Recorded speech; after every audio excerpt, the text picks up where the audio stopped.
Thought I had more water than I did, but oh well. We're already starting. Game is loading. I think. Yeah, there we go. Ooh, look at that. Its sound is really low, don't worry. If you can't hear it. It's like negative 40 decibels or something on my audio slider. Actually, I didn't think about it. I don't know what those numbers mean. I guess 40. Negative 40 decibels.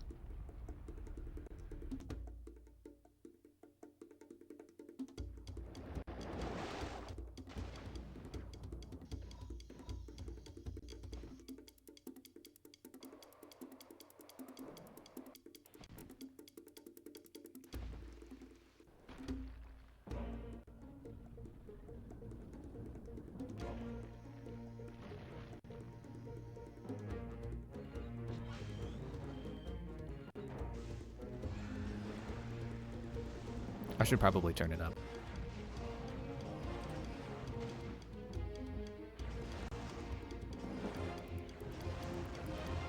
Yeah, I'll put it at 26 for you. That probably means nothing, because it's not decibels. It's, I don't know, whatever Microsoft has the Windows thing say. Bionicle. Honestly, I was kind of feeling up to doing metal arms, which to create a save, yes. But I have seen not one, but two Bionicle things today. So I think that's a sign I should be doing Bionicle. Also, I think this game is probably going to be shorter than Metal Arms, so...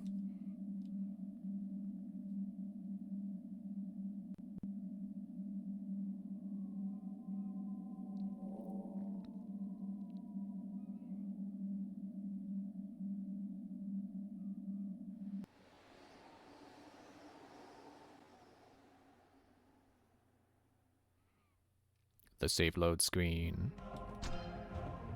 New game. Oh, I can...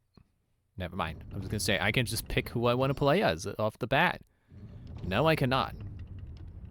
I'm also noticing... I thought this was Generation 1 Bionicle. I think this is Generation 2. Because, like... I don't think that's like the first green mask guy, the green mask Toa.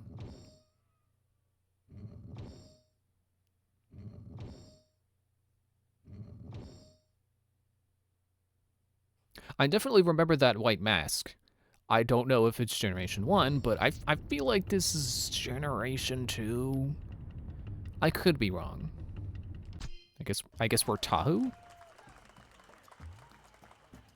And the great being sent us the Toa to defeat Makuta and banish darkness from Matanui, raising him from slumber.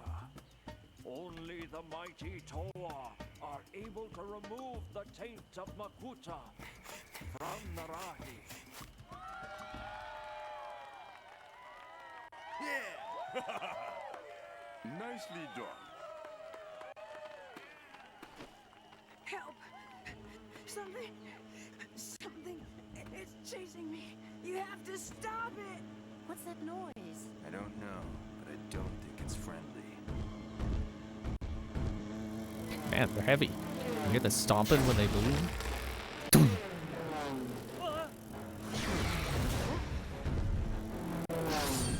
Makuta lives? You will not harm the Matoran while the power of Matanui still flows through my being. Did he say beams? Not veins? I'll save you.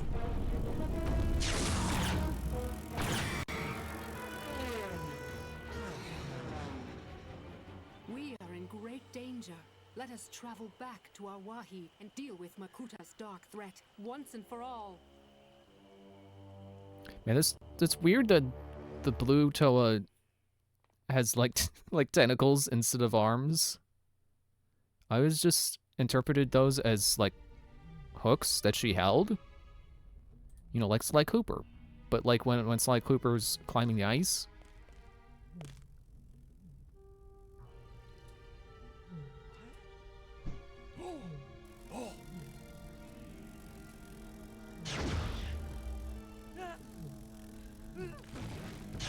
Oh no, not the small green guy. No, he's in danger.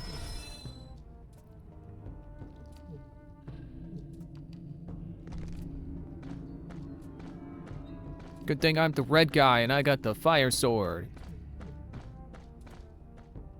Tuatahu, spirits of fire, the Tamatoran have fled from the Borok. Do not worry, Taragavakama. I will see to their safety. Okay. Camera's backwards. Can I change that? Also subtitles? Hello?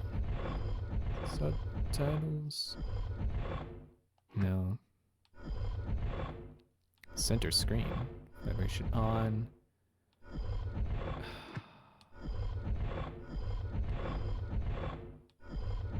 Okay. Fine. I got a crystal. I don't know what that does. Can I see target? Wait, what?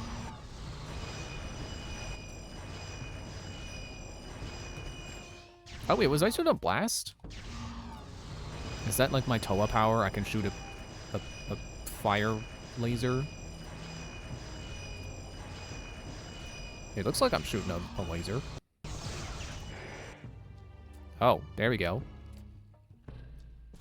Got crystals. Press X to jump. Press X again in the air for a giant leap. That's one small jump for Bionicle, one giant leap to pick up these crystals that I don't know what they do. So I had this game as a kid. I don't remember how far I've gotten. I don't think I beat it. I think it's one of those games where I'm like, I should finish that game. And then just never ever got around to that. I did it. I saved the... I want to say little guy, but I think the Toa are special in how tall they are. They're not the standard. So I think that is just a normal person. I think I just saved a person. I mean, regardless of how tall they are still a person. But you know what I mean. Shield yourself with square. Your shield will convert dark energy attacks into elemental energy. So I can do this. And it still hurts. Ow! I don't know what that twirl was. I did not twirl the thumbstick like that. You can recharge your energy gauge by catching dark energy on your shield or holding down square to draw in new energy from your surroundings. Oh, that's what happens when I'm on fire. Excuse me. It's kind of like Light Jack in Jak 3, which this game, or Bionicle in general, really, like old school Bionicle and Jak and Daxter, they kind of share an aesthetic, which I like. You may have noticed from my stream interface, I like that aesthetic. Like Bionicle is one of the inspirations for this layout. Time your attacks carefully to release a powerful multi-bolt. Is there anything that can... Yeah, crystals. Don't know what they do. Maybe if I collect enough of them, I'll get a health upgrade. It's a callback to the game I was playing the other night.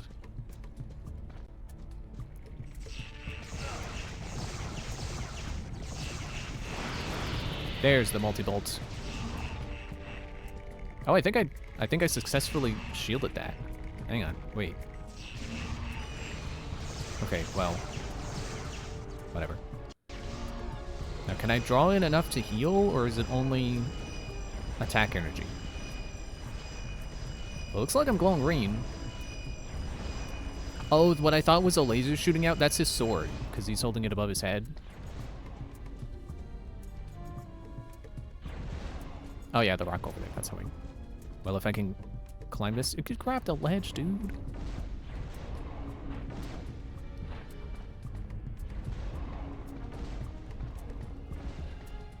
Actually, okay, I say I had this game as a kid. I'm actually pretty sure it was my brother's.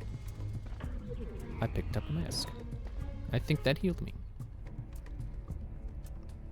It's my brother was the one who was really into Bionicles. I was I liked them, but I never really got super into them. I was kind of just got the ones I thought looked the coolest.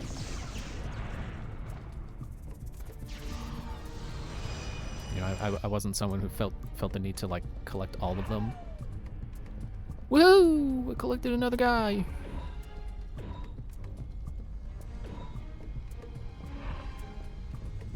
I definitely wasn't anyone who paid attention to like the movies. It's like, no, I'm good. I just like looking at them. I don't need the story. So there I got healed again, and I'm not sure what caused that. I remember, so I don't fully remember like all the waves of Bionicle, but I do remember the ones I thought were particularly cool. Oh look, I just realized that that's like the bottle they come in. The thing that's shooting out all the crystals. That's like when you buy a real life Bionicle, at least back in this wave, back in this generation of Bionicle. They would come in a container shaped just like that. Oh, I thought that was someone blowing a horn. No, that's a bee. A bee? Or dragonfly, or whatever it is. It's an insect? Did it just split?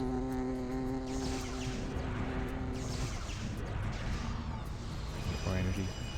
Oh, I drew that in. It's like Metroid Prime. Which I also enjoy aesthetically. Specifically the first one. Not that the other three are bad.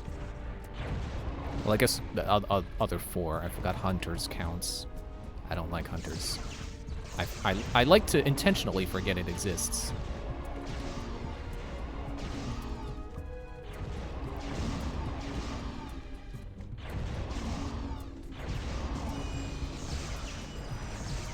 Trying to get the time down. Catch those.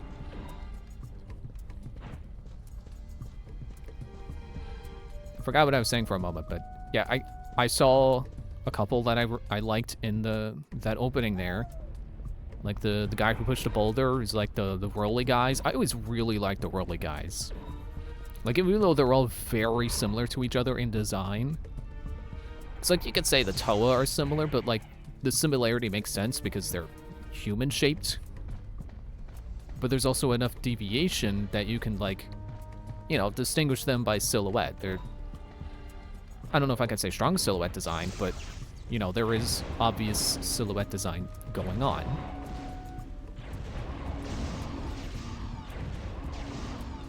Looked like I reflected that.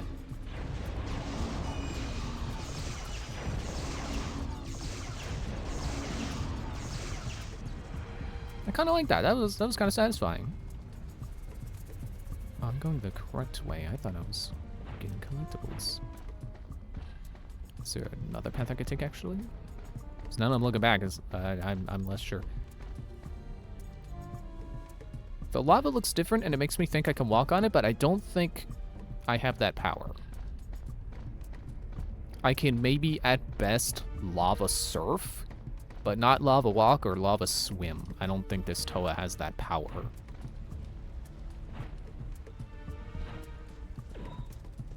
So one of the other things that was in that opening cutscene. Let me see if I can break this. No, I guess those are statues. I don't know how to describe how they look. They are kind of like. We need Rahi now to open this door.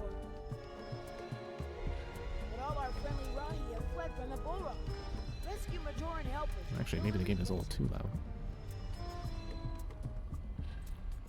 Turn it down just a smidge. Because I've had plenty of difficulties trying to balance volume levels before, so I don't know, with a game like this, maybe it is better to be a little louder than a little quiet.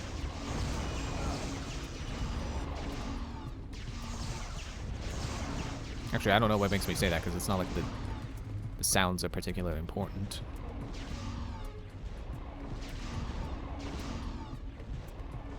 Okay, you guys, your aim sucks. I'm gonna draw in the energy myself. Oh, sure, now your aim starts to be good. It's kind of weird how I got this sword, and I'm not actually slashing at anything. I'm shooting. Almost makes me wonder if LEGO specifically requested, hey, let's not have, like, realistic violence. Let's just shoot things with like magical energy, because that's less violent. So I don't know how to describe them. There's the other ones I like that were in that opening were like the kind of long body ones, which also kind of have the same problem the whirly guys have, where it's like there's really not a whole lot distinguishing them aside from like color and like a few aesthetic pieces. I guess that's kind of what they did with the villains, you know, with the evil characters at first. Is that doing anything? Is that good for me? I'll probably figure that out later. Said something about, like, what was it, Rahi power? Or am I Rahi? I forget. I can go through here, so let's check this out real quick. The portal feels like the obvious correct way to go, which you never want to do in video games. You always want to go the wrong way.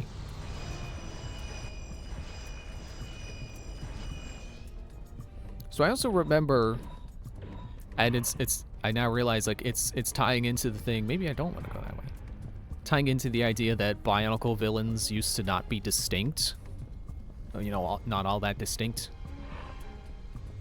Not as distinct as the Toa are from each other.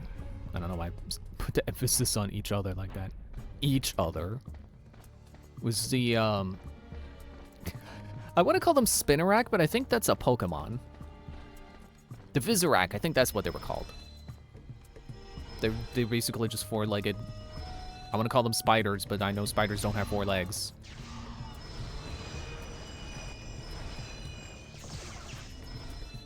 Oh, is that just like a restore point?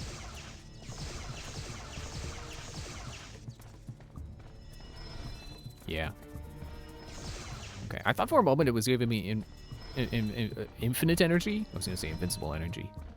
Infinite energy, but it's apparently not. I don't know why it was infinite there for a moment. Yeah, I really liked the Visorak as well. Those were really, really cool. Even if, again, they weren't super distinct from each other. I remember they had this feature where they had, like, spinners on their backs. Where it was like a... I want to say like a Beyblade, but instead of spinning on the ground, it would just fly. You know, it was a little ripcord thing. Put the cord in, and then you pull it. And then doing that fast enough makes it spin, and then it kind of launches that. I also remember they have... Hope it's not... Sorry, I'm noticing my pattern of always saying, like, I remember the... Hopefully that's not annoying. It probably will be now that I've pointed it out. Now you'll be able to pay attention to it if you weren't already. But they had these little, like, tiny spider, or tiny Visoraks that were, like, they were a single piece. You wouldn't build them like you would a regular Bionicle. Is that important, or is that just... I'm just gonna assume that's not important right now. If it is important ever. Yeah, they were just little, like... I guess silicone. I want to say rubber, but not... Rubber's probably not right. They were something like silicone. They were like a single piece, and their thing was like if you press them a certain way, you could make them like do a little jump. And they also had these patterns on them that were like partly black, partly green, and then, or like, well, okay, greenish white, but it was glow in the dark material. So you know, if you left them in the sun for a little bit, they would glow in the dark, which was really cool. And it was like a kind of like mixed material. So it wasn't like, well, I guess, no, there is glow in the dark paint, isn't it? I was gonna say like, oh, it's not painted, but like it's not a specific pattern. They were all basically random, which was also pretty cool. I don't think I got the triple there. I don't think I got the timing down. That was easy. That was easier than the first one of those guys I took out.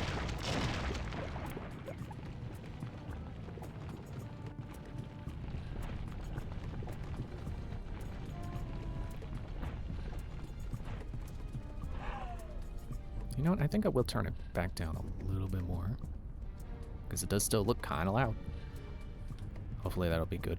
I basically just turned it back down to what I started with, so that's great. I'm good at this.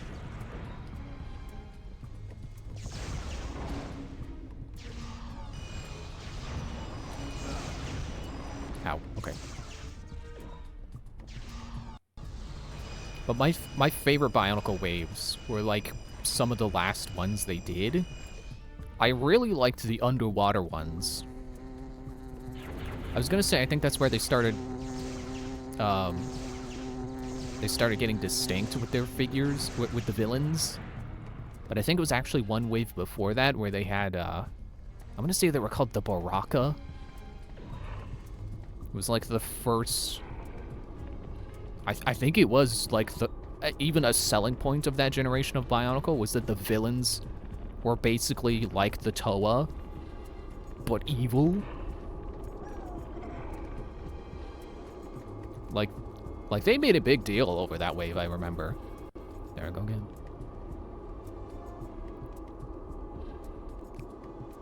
Like, I think the commercial for them was even like,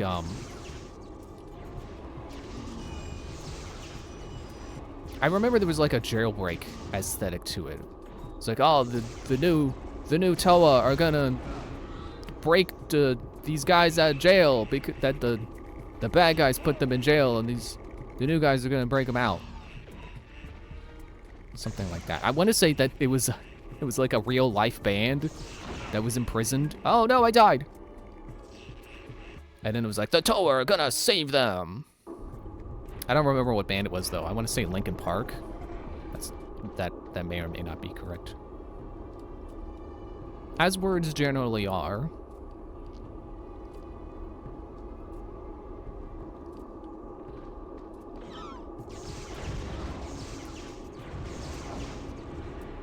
But yeah, something about that wave, they were really proud of that wave, I think. They were really excited to start making a wave of 6 villains to counter the 6 heroes that were like actual, actually, I don't know if they were characters, because again, I never watched the movies or anything. But they were like they were a big deal. They weren't just another wave of villains. These are the Baraka. They got masks of their own. Or maybe every villain has masks. I don't know.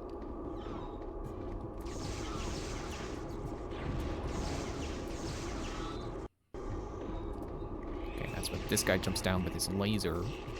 You're like a tiny version of the guy I fought out in the lava. And now I really want to, like, go to the Bionicle wiki and like look at each wave of Bionicle and see if the Baraka, I'm gonna keep calling them that because I'm pretty sure that's what they were called. See if those were like the first, like a special type of villain, first time they ever did villains like that. Yeah, arms up in the air. Oh, I teleported back. Cool.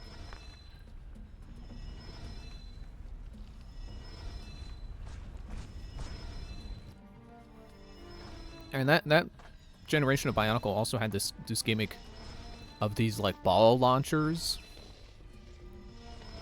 I think that was the first to do that.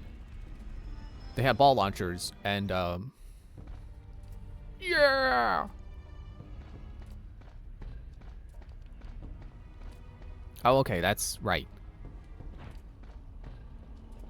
They got this guy. I don't know if that's a real Bionicle. I think they may have made that up for the game.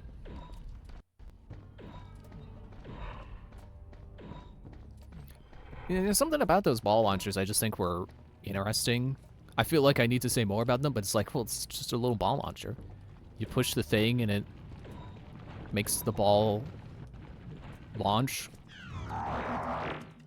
But like, it's oh look, it's the whirly guys. Love these guys. Ow.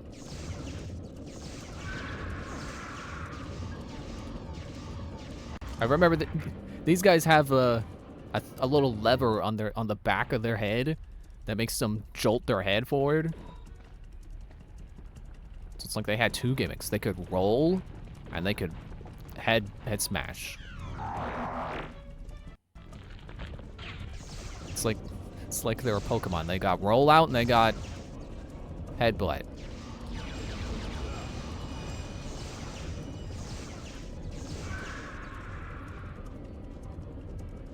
I'm trying to figure out like how do I describe what the ball launcher works, because I feel like it is kind of interesting. It wasn't just like a little spring-loaded thing. It was actually like I'm gonna say like a pressure launcher, because you would like it would sit in this little like C-shaped holding spot, and then you would you would push a plunger from behind the ball. Too many games. I'll read that later. Too many games isn't until June. It's not even February yet. It's got a little plunger on the back that you would push. I don't know why I'm trying to catch the projectiles. I should just dodge them. So when you push on that plunger, it pushes the ball into the opening of the sea. And if you push hard enough, it, snaps past the opening. Because, it kind of briefly, squeezes through, and the force of that... Oh, don't miss the crystal. The force of that is what causes it to launch, because it suddenly squeezes through that opening. Oh, don't fall in the lava. Which I think is an interesting mechanism. Because I've had LEGO sets that have just spring-loaded missile launchers on them. I don't know if they use those anymore. I don't think they do. I think it's all clip launchers, I guess is a way to describe them.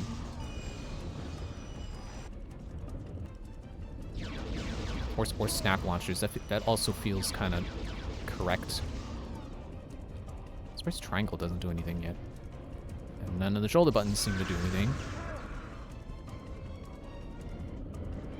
But so after that, I think I got sidetracked saying like my favorite generations. Oh, but first let me talk about the one that came before. My favorite generations were the underwater one, which is funny. What? Huh? Did touching that guy hurt? Or did I not see a projectile? It was funny. So the blue Toa is obviously the water one, who is always female for some reason. Like, I don't know why it was like, you can never have a female Toa unless they're the blue one. And the blue one must always be female. So that you only ever had one female Bionicle, and she was always the blue one.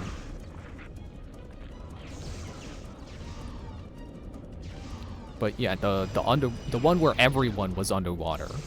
I love that wave. No pun intended. And those had their own special launchers.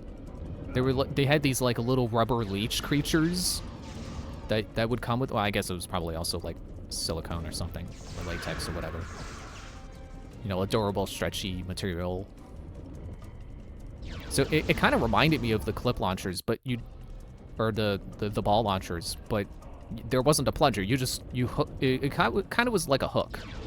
You would hook the leech thingy onto the launcher and pull back on its tail, and then when you let go, it was kind of like a rubber band launcher, except it wasn't a rubber band shape. It was like a little leech. Okay, yeah, I should just dodge those.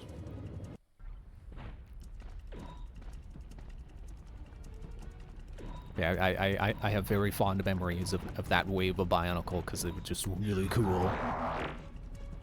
Although I see that, I don't think I could name any particular Toa or villain from that wave that I remember. I just remember it was really cool. Like, all of them were really cool. And actually, no, wait, I just remembered the villains were the ones with the little leech launchers. The heroes had... Sorry, I've got spit in my mouth. The heroes had their own special launcher that was like an air cannon machine, or Gatling gun. Actually, I don't remember if it rotated, but I do distinctly remember it had like 6 cylinders And the projectiles were like these little red tubes you stick in them.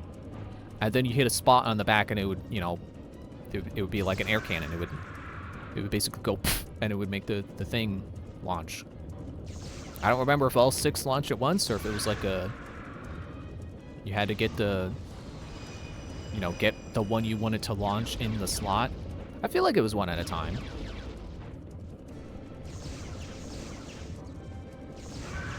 But my absolute favorite wave, my favorite wave of Bionicle, I would probably say, is like the final wave that I can think of.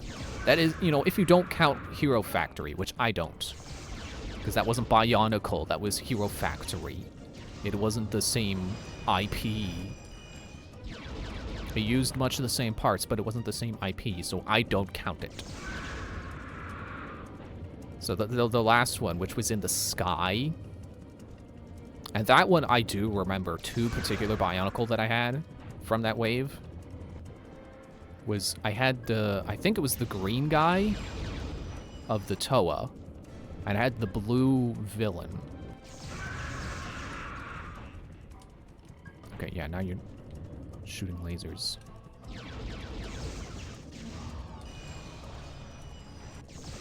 I should focus more on the battle because I've got 2 of them down, 2 to go, 2 to Toa.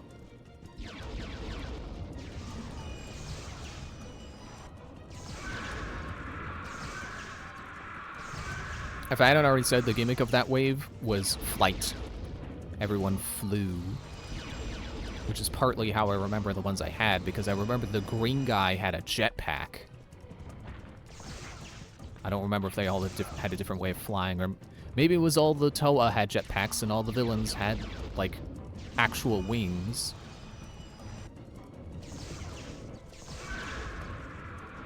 But that was,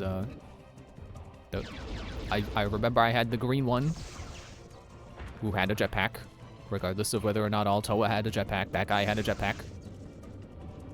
And then I had the blue one, who had, you know, it was kind of like a bat.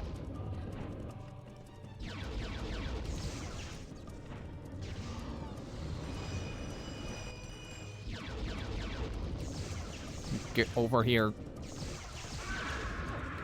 Ow, okay, I did not see you shoot that. Ow! This should not be so difficult, but I'm making it difficult on myself. I thought he had a sneak animation, but no, that's his sudden stop animation.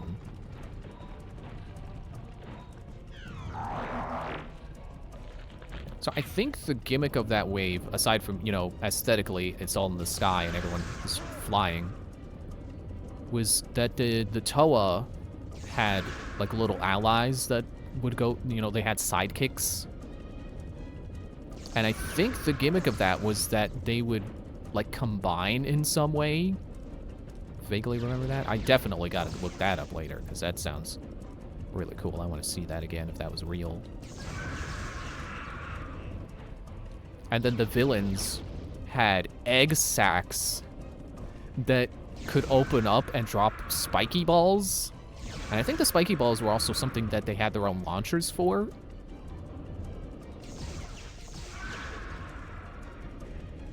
And I would say it was different from the ball launchers I was talking about before, that for some reason I feel the need to describe in great detail.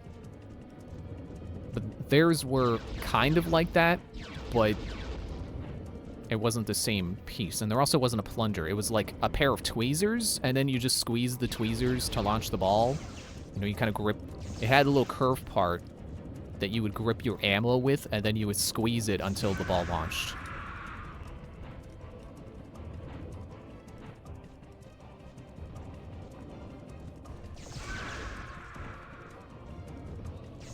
I definitely got to look up, like, all the Bionicle waves, because I don't remember them all. I vaguely remember the first 2. I don't quite remember, like, how many there were between that and, like, the Baraka era. And then Underwater and then Sky. Which I'm pretty sure those three were like back to back like that. I'm pretty sure those were like the last 3 before Hero Factory. Which for as much as I'm like, oh, I don't count Hero Factory's Bionicle, I don't. But I'm also not dismissive of Hero Factory. I think Hero Factory was also kind of cool. I did have Hero Factory sets. Finally, I beat that. I don't remember how many, but I remember I had this... I was actually really fond of this guy. I had, like, the yellow villain. I think it was yellow. Yellow or green. He had, like, these toxic waste tanks. I must tell the others. Chronicler, sightseeing, are you? Toe. I was investigating the totems and saw a great Kanoe mask floating on the lava. You should return to the Koro. It's dangerous here. I did it. I got all 100 light stones and 5 Matronas. Save to quest 1. Yes.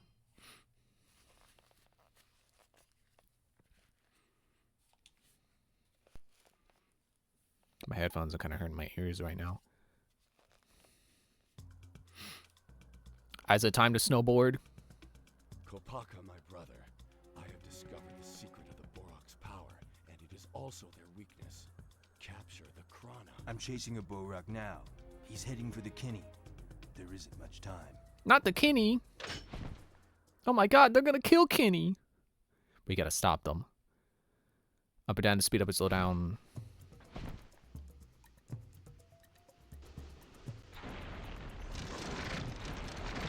I would like to face the other way, please. The camera, maybe? No? Wait, oh, yep, wait. Yeah, there we go. Okay, much better. I don't like Crash Bandicoot chase sequences. So I'm guessing that the crystals don't actually do anything, and they're just for completion. So I'm not gonna sweat missing any. Oh, you did, great. Good job. I'm a professional.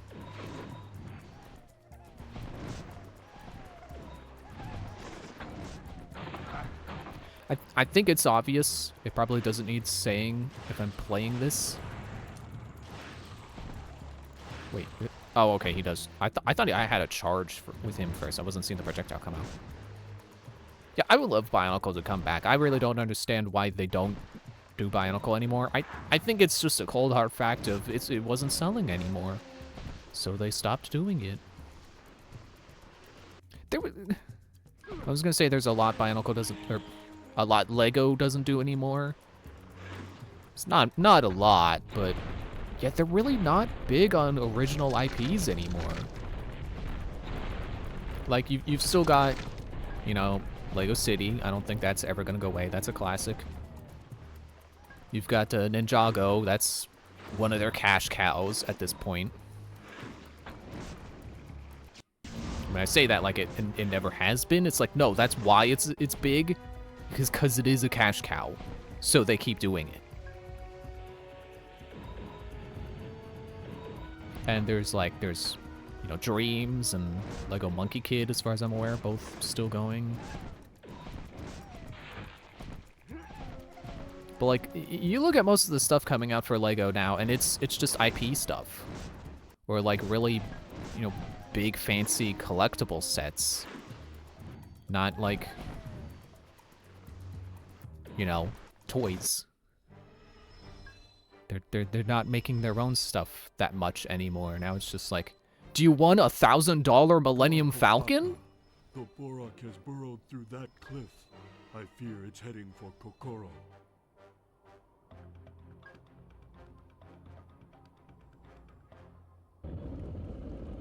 Oh no, he kind of rolled to a stop. It looked kind of silly.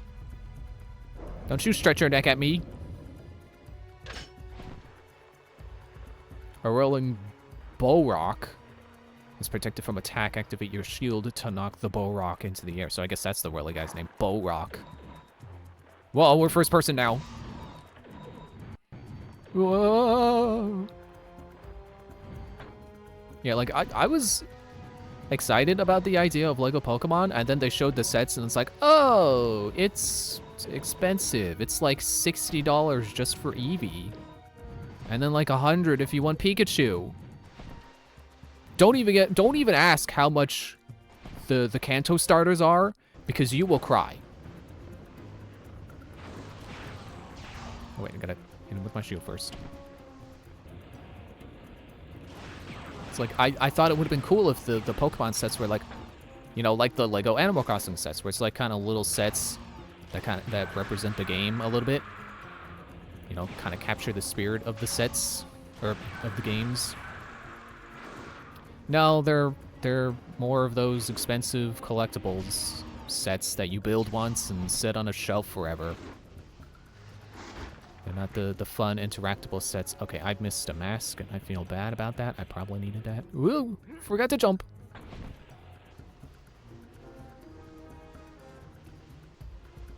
I saw a set on the Lego... I was going to say the Lego Bionicle subreddit. First of all, that's redundant.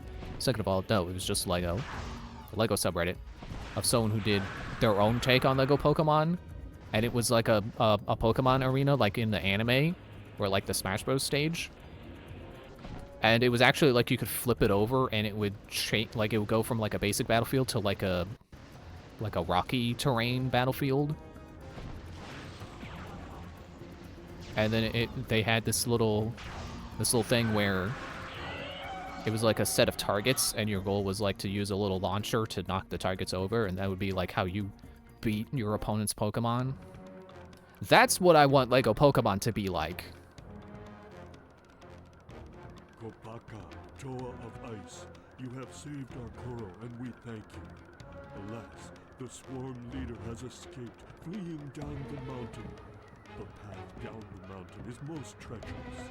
There have been many unnatural landslides there of late. Take care. I will do my sworn duty. My duty is to surf. Oh, look, it's the guy pushing the boulder from the opening cutscene. From the demo reel, or whatever you call that when you just leave the game on. And it just shows just cool stuff.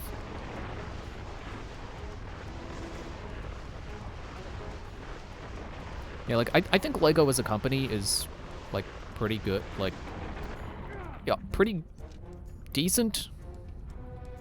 You know, not the, like, the most unethical company ever. You know, I know there are people who are out there like, oh, all companies are unethical and terrible. It's like, no, there is such a thing as an ethical company that operates ethically and, you know, makes reasonable actions. Lego is one of those companies. They generally do pretty good things. They're not evil. But sadly, they are still a company, so they do still have to pay attention to how much money they're making. And I think that is just the sad reality of the state of Lego. Is like, they're making money. They can't stop. They can't go back to the Lego we had as a kid. We had as kids, I should say, that's plural. Because, like, that's not profitable for them anymore, apparently. They don't do IPs anymore because it's not profitable. They got rid of Bionicle because it's not profitable. They do the $1,000 collector sets because it is profitable. It's sad, but, like, what are you gonna do? I'm sure Lego has already heard plenty of people saying, like, I miss the old Lego that didn't do, you know, $1,000 collector sets all the time. That, you know, had Bionicle and Lego Alpha Team and Pirates. Can you believe that? They don't even have Pirates anymore. They don't have a Pirates theme. One of their original themes, I think. You know, at least as far as when they used to do themes, or when they first started doing themes, because I think originally they didn't really have a theme. They just, here's some blocks, have fun.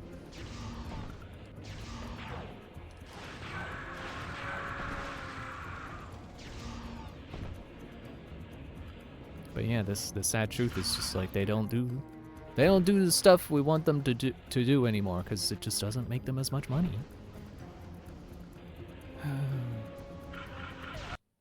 Which is, you know, kind of ironic for Bionicle because it's like Bionicle was created when they were struggling, and its success helped them. It saved Lego. And how did they return the favor? Oh, you're not profitable anymore. Time to go.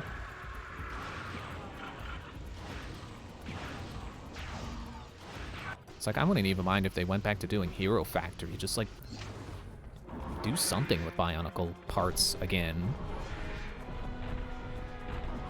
It'd be cool if they could like come up with like a new type of Bionicle part that was like stronger, because one of the things I've always had a problem with Bionicle is that sometimes you clip the parts together and like the so it's like a ball and cup or ball and socket kind of connection system. Oh, did I lose? I think I lost.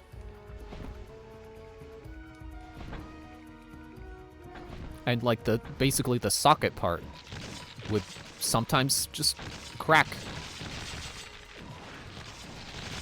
Which I guess that kind of is a problem with Lego in general, is that sometimes your connection pieces just break.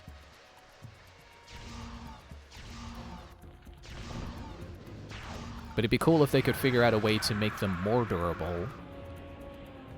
Because I don't know, I never had a problem with my Zevos pieces breaking like that. Not that I've never had broken Zevos pieces, but didn't break like Bionicle does.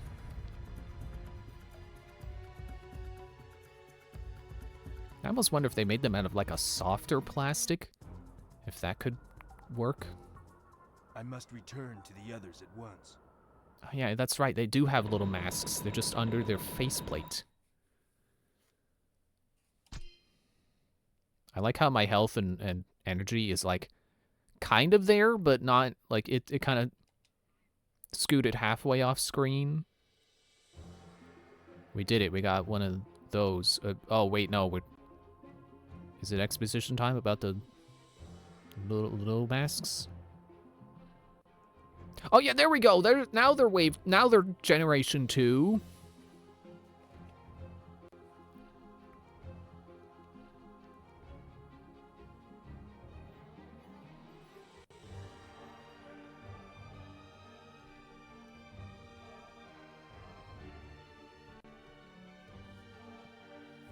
Surprised this is happening like 2 levels in.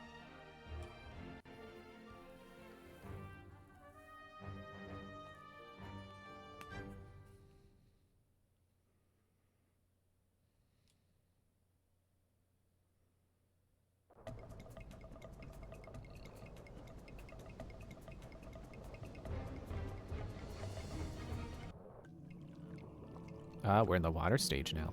Cool. Golly? I may be changed to Raganokama, but my love for my people remains the same. And yet all is not well.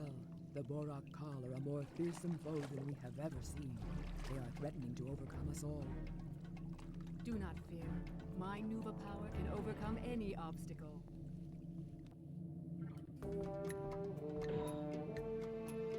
Okay, yeah, she has hands now. But it looked like before they just gave her tentacles. Because that was their interpretation of how those hooks worked. But I'm pretty sure they were supposed to be hooks. I think there was a green guy who had hooks.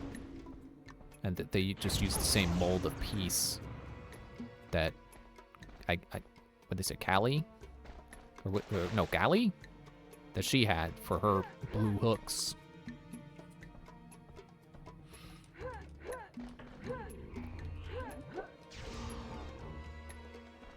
Triangle still doesn't do anything. I'm waiting to get more powers. Like we just became we became Generation 2 Bionicle. We should have extra powers now.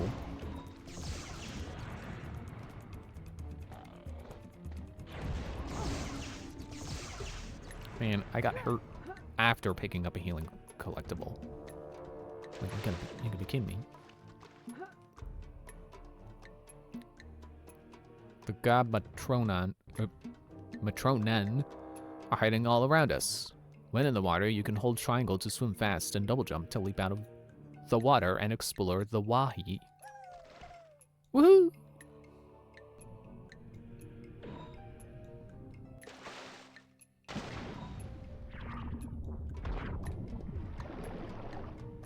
Oh, so do I just automatically go down? Or... I thought I saw more crystals at the bottom, but I guess that's it.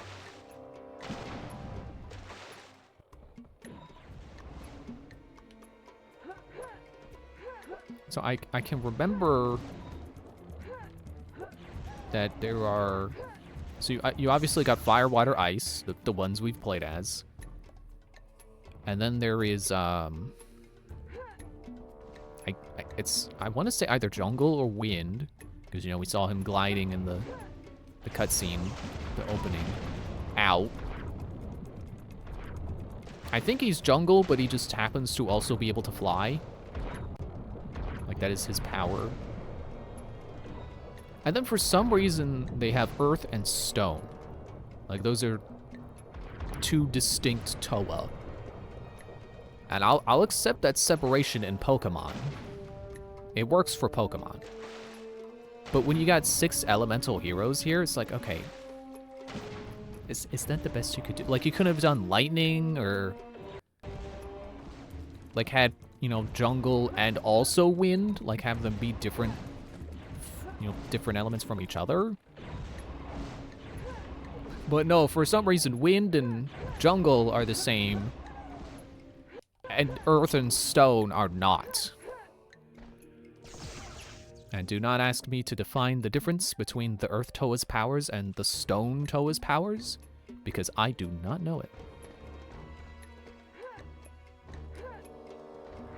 Where was that door? Look over. Also like that her hands turn into propellers. That kind of plays into, like, Bionicle aren't really organic. They are kind of slightly robotic. And not just in how they look, but apparently they are just, like, that is just how they function. They are partly organic, partly robotic. That is by design.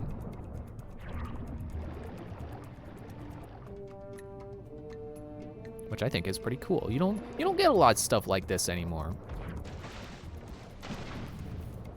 You know, I feel like that's also a question with Transformers as well, is like, okay, how organic are they? How is a Transformer born? And you know, how do they, you know, why can they transform? Why are they robots that can transform? But like that's kind of like you really don't get any other series where things are just kind of robots and kind of not. I feel like everyone just goes hard into, you know, they lean hard into robot, and they don't, they're afraid to blur the lines or something. Not actually afraid, but you know what I mean. I'm joking, but also could be true. It could be true for some people. I don't know. Where did that mask go?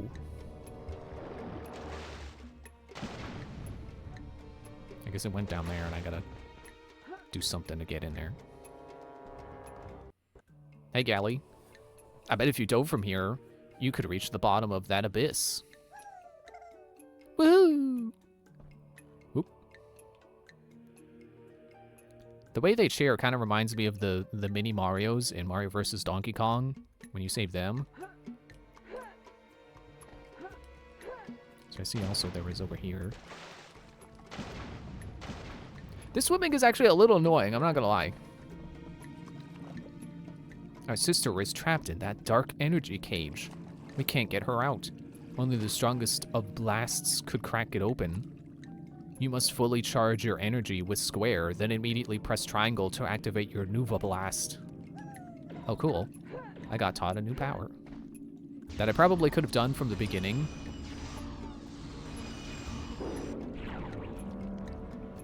But, you know, they've only just now told me about it, so kind of like learning a new power. Wow, you can swim really fast, I heard. I heard the higher up you can get, the deeper you can dive. Question mark? That's so cool. Doesn't really make sense. I'm supposed to be a master of water and I need to jump off a cliff to swim down? That doesn't really make sense. Which, you know, plays into how I'm like, I don't like the swim mechanics. It doesn't make sense. Like, you jump into the water and you get set to a fixed level. down, you would think you could at least toggle between swimming at the surface and swimming below, but no. How is it that that Ratchet from Ratchet and Clank is a better swimmer than this Master of Water?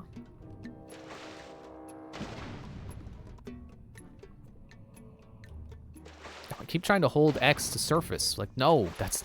Just got done complaining about how that's not how that works.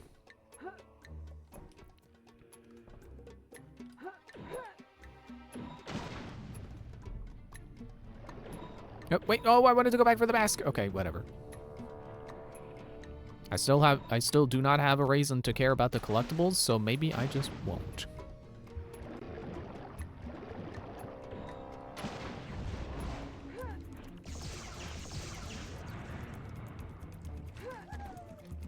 You know, I'm thinking about, what was it called? Gondor? Or Galador? There was a wave of, like, this thing Lego tried to do that was... It was like action figures, but they weren't Bionicle. I can't remember if that was before or after Bionicle. I think after. I think Bionicle existed. And then they're like, let's do something a little simpler. And then everyone hated it because it wasn't good. I like the concept of it. I liked what they were going for. They just did not execute very well. Matoran helpers are required to operate this crane. Oh, but I can break this open. Do I have to... There we go. Okay. He said immediately press it, so I thought, like, okay. The moment the moment the green starts to happen, that's when you press it. But apparently...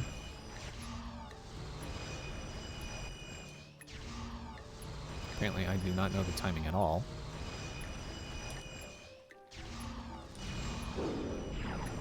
Yeah, I can't figure that out. Also, was she doing a little dance when I'm standing still for a moment? Well, she's not gonna do it now. Okay.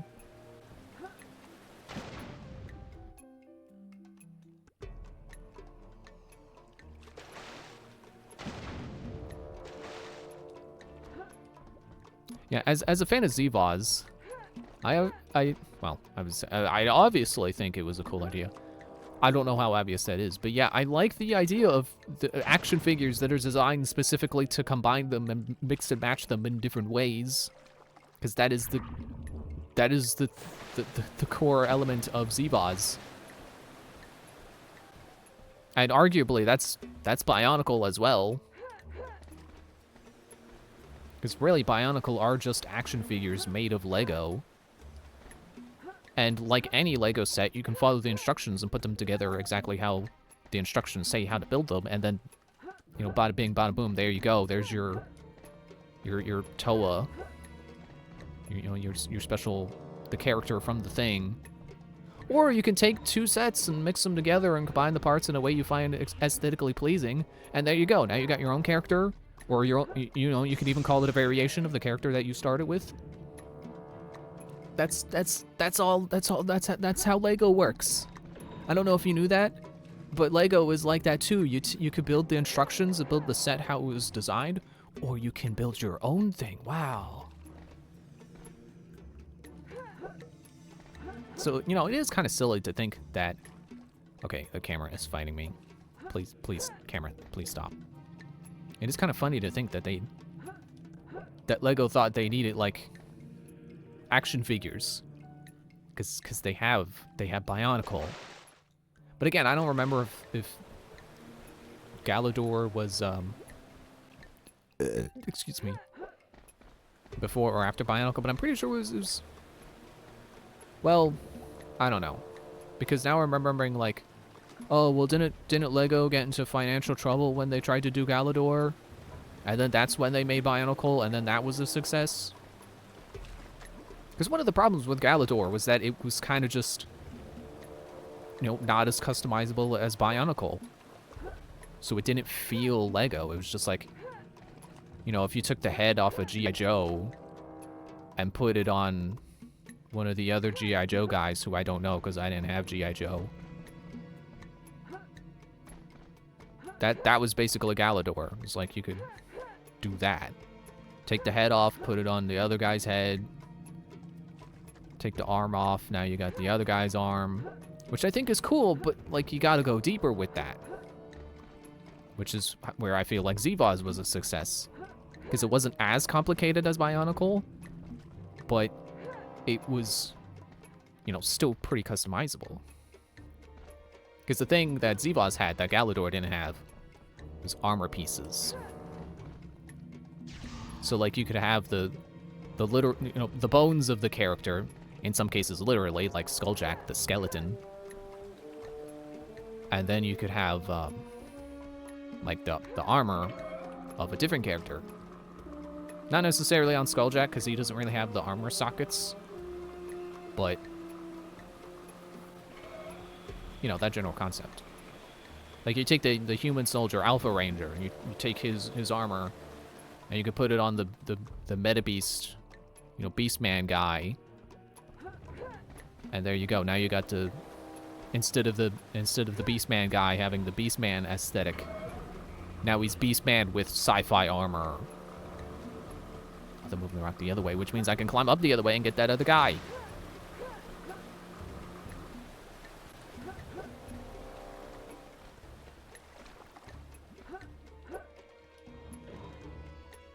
Gally, look, with the boulder gone, you can swim through the Kinney. I thought the Kinney was in the snow place.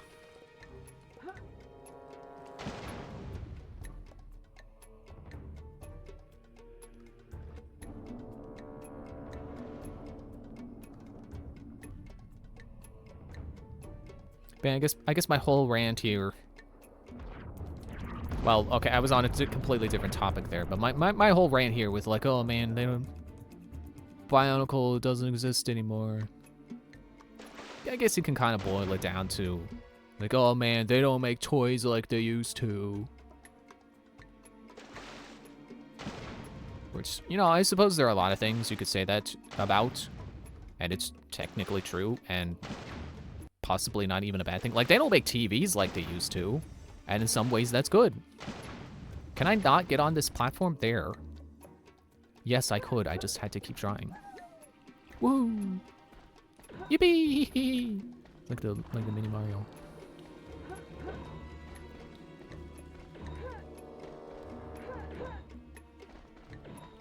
I definitely can't sit here and be like, man, toys suck nowadays, because like I don't buy toys unless they're the stuff. Yeah, look, there's a little dance.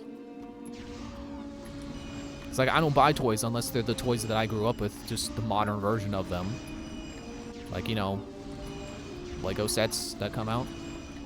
I'll buy those. I put those on my Christmas list. I did, and I got the Lego Spider-Man, and I got the Lego Bionicle, and I got one of the Mario Karts. But like, you know, new toys that aren't things I grew up with, I can't, like, I'm not interested in buying those, so I can't be a judge of them because I don't have them. Like, what are new kids' toys even doing? I know they've got those like what are they called? I'm trying to. I've seen YouTubers advertise these figures. They're like the little stretchy guys.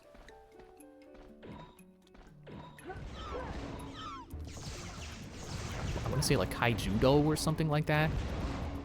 You know, kind of has like a martial arts sounding name because the idea is like, oh, you stretch them and they're it's like they're fighting, and then you know you let go and then the arm hits the other guy and it's like, oh look, he punched him.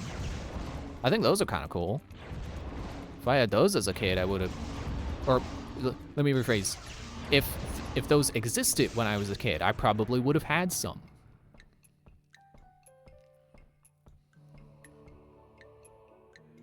If we were 13 Matoran strong, we could activate the Kinney and construct a submarine Rahi to smash through the barrier to the Bulrock Cow's cave.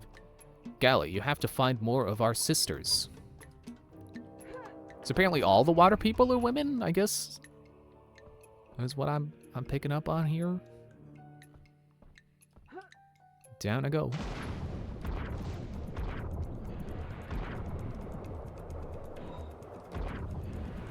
I have seen, like, what modern Transformers look like. For the most part. Like, again, I'm not an avid collector of them anymore. It's like, I think the last time I bought a Transformer was, some time ago. I don't even know if they're still doing that wave of Transformers. Probably not. So I wanted the Strong Arm and Wind Blade from whatever generation of Transformers that was. I'm pretty sure it was. Well, I was gonna say tied into a TV show. Yeah, when is Transformers not tied into a TV show? When it's tied into the Michael Bay movies.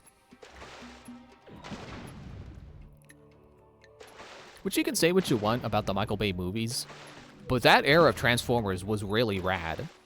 Those were super detailed Transformers. And now, I swear, to me, what I see Transformers as nowadays is like they're so cheap and simple. And I'm not even mad at them being cheap, because it's like, whatever. They got profits. That's just business. It's the fact that they're all like, "Ooh, look, it transforms in 3 steps," which is it's ugly. It just does not make for a cool-looking Transformer, because it's all like part of the appeal of a Transformer to me is that it's like, you know, it's a car, and then you move parts around, and then it's a robot. And then as a robot, you still see, like, parts of the vehicle, but it doesn't look like the vehicle anymore. So, like, when you transform it, and then, you know, it's a car, and then now it's a robot, and it's got the wheels, like, up along its leg. So the wheels aren't still, like, in car shape, you know, in a car position. They're along its leg. I was hoping that maybe I just happened to have enough and I just didn't know. Oh, I guess I gotta try going through this cave. I don't know why I didn't go through this cave. And my problem with these like 3-step Transformers is that they're just so blocky. Like, you know, it's kind of like if you just took a car apart and then arranged the pieces.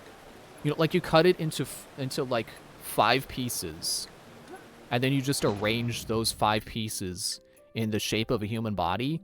That's what those like the 3-step ones are like.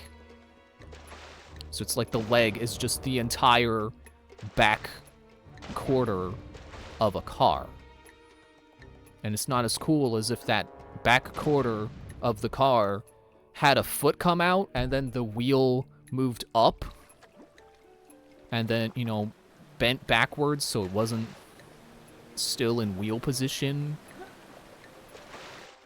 It's like they just designed it entirely around, I mean, because they do. They designed it entirely around how simple they can make it transform.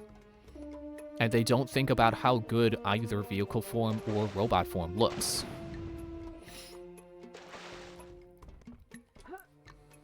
I'm not even sure they're thinking about how robot form looks at all, because it's just like I've seen the quick version, I think it's like they call them quick changers. You know, the simplified version of the strong arm I have, and that's just, it doesn't look nearly as good because they're not considering the robot form. They're just making it transform as with as few steps as possible.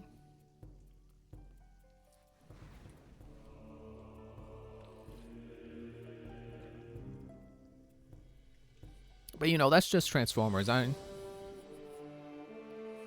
mean, can't really think of any other toys that I grew up with that I still enjoy that I would look at in a toy store. It's like Transformers and Lego. That's kind of the big things for me. I think anything else I still kind of like. I mean, I guess you could just say I grew out of.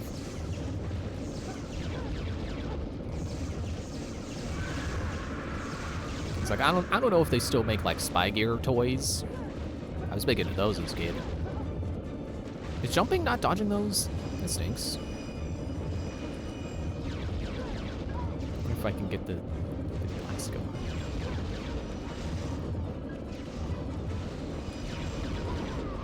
Ow, I blew myself up! But I don't know if they're still making spy gear. It's like, I'm not interested because I know they're just toys. Not gonna. I'd be better off spending that money on socks because I need socks. I did actually buy some socks recently. They just haven't arrived yet.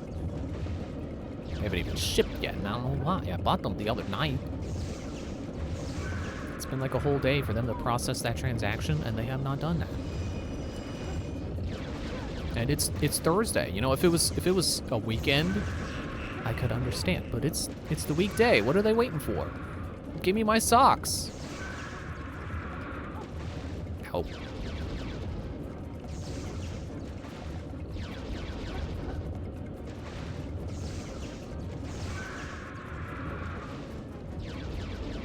But man, I tell you, they started making Bionicle again, I would absolutely buy whichever ones I thought looked coolest. Maybe not all of them, but I would buy the ones I thought looked cool.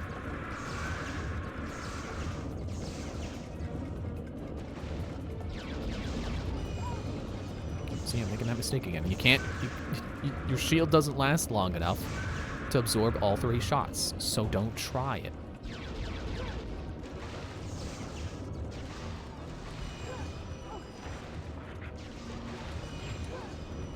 Ah, nice try.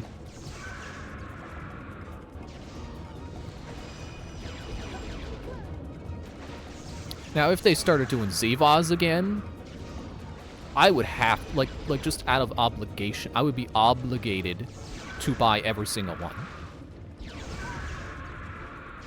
Because if they started doing Zevaz again, I would have no choice but to show my support for them doing it again. Because I just love Zevaz, and they don't make them anymore. So if they made them again, I would be very happy, and I would be obligated to express that happiness by, you know, putting my money where my mouth is and showing them that this is a product that I would pay money for.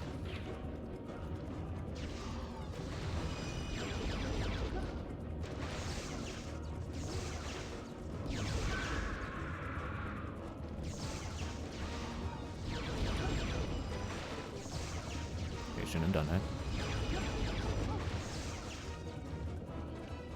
Hope you're not getting dizzy.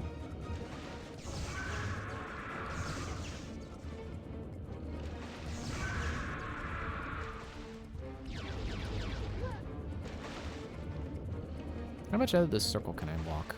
I guess not very far. Ow, stop walking into the dead guys. It's kind of unfair that those hurt. They shouldn't.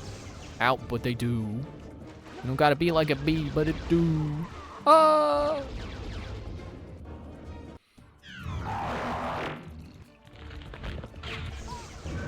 Owie.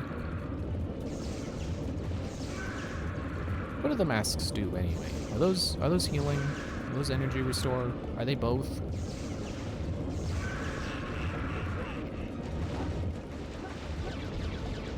Oh yeah, this is both. Okay, well then just stop collecting those. Just save them.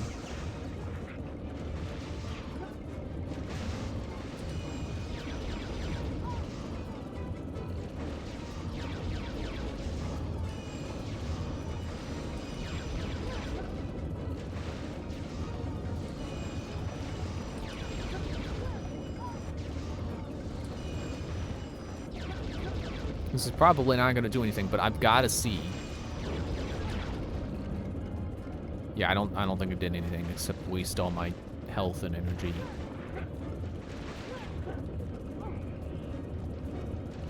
Wait, does that require me to have full energy?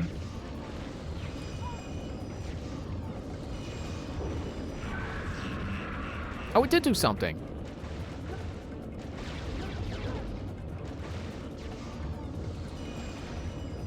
Yeah, I think my problem has been I can't do it if I don't have a full energy bar.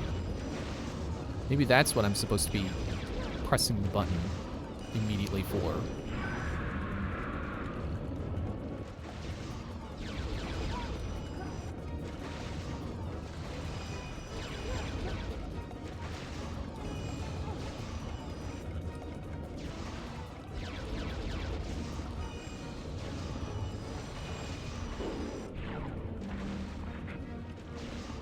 Wait, is it not even...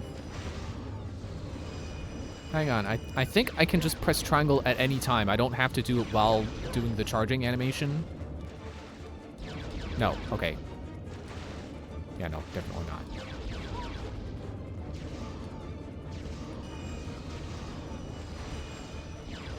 Okay, I'll stop fiddling around with that.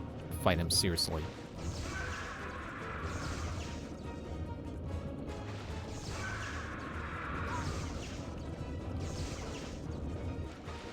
Okay, there's still a mask up there. I don't have to worry. Yet. I can't help but think back to these, there were these little, like, Lego space... I don't want to say spaceship, because I don't mean like a rocket or like a Star Wars type ship. It was this very specific thing Lego did, where they made these, like, pods. I think that was, like, the official term for them. They were, like, pods. They were these spherical spaceships that they would hide out in public. And if you found it, you got to keep it. And I wanted one of those so bad, because I thought they were so cool. And I never found one, of course. I don't know how many of them they hid, but not enough for me to find one.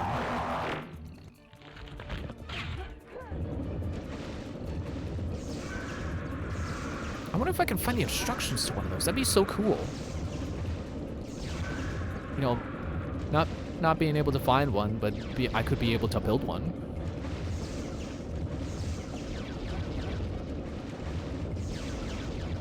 I definitely structured that sentence weird, but you know what I meant.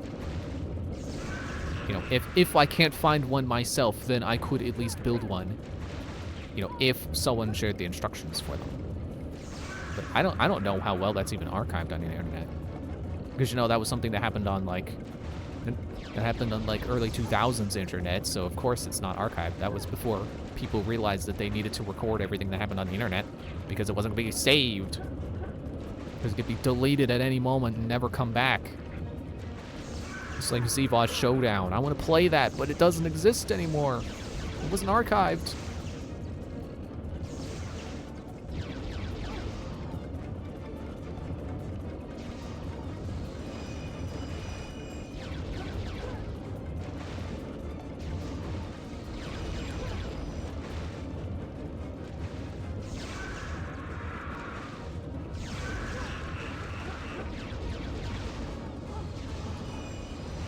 Shield wasn't working.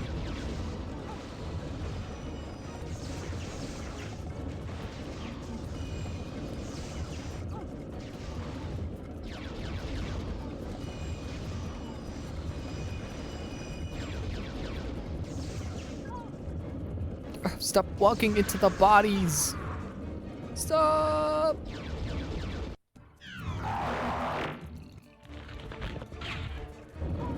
It's like I need them to die where they're not in the way.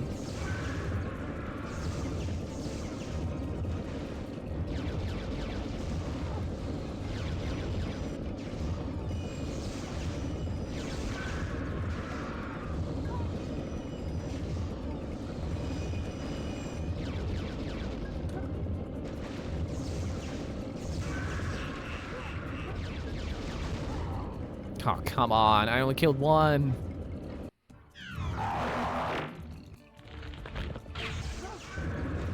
Yeah, that's fair. So that damage was on me because I didn't bother to dodge.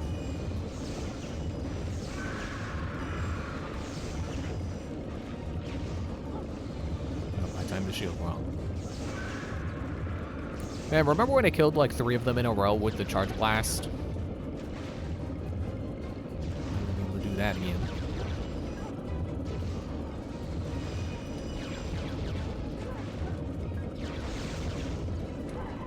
Oh.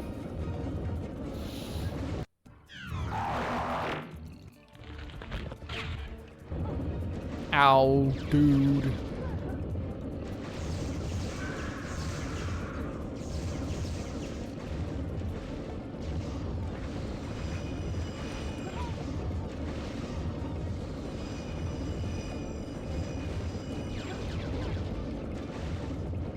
I remember at some point Bionicle started to do, and it was probably very early in the series, if not a thing they did from the beginning.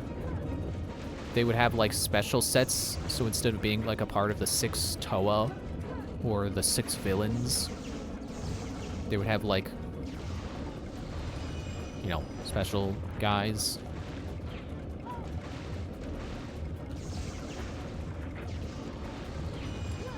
I can't remember any specifics, but I do remember, like, yeah, I remember browsing through, like, the LEGO catalog, and when you get to the Bionicle part, they would be like, okay, here's your Toa, here's your villains, and then, like, the next page would be like, okay, here's your special guys that aren't part of, like, a set. They're just like, this guy's a special hero, this guy... I don't know if they did special villains.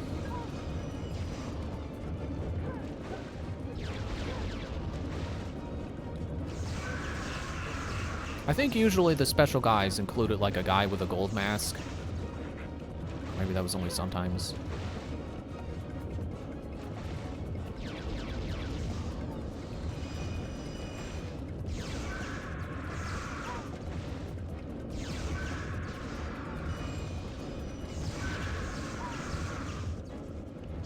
So I'm gonna charge up enough energy that I can do the triple blast and try to get the multi-shot going.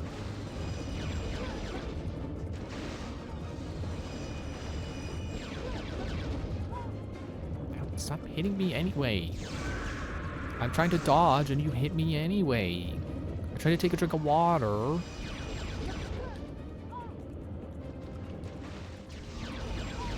I'm pressing the wrong buttons. I don't know why I was getting, like... Why now of all times? Now is when I start to have problems distinguishing square from circle. I've been playing a game called One Step from Eden recently, which is one of the games I got for Christmas. And it's like, okay, so it's A and B are your equip slots. So you either press A for the one in on the left slot, or B for the one on the right. For some reason, I keep pressing A to try to use the one on the right. I keep getting A and B mixed up. It's like, how do you mess up something so intuitive as press the button on the left for the one on the left, and press the button on the right for the one on the right?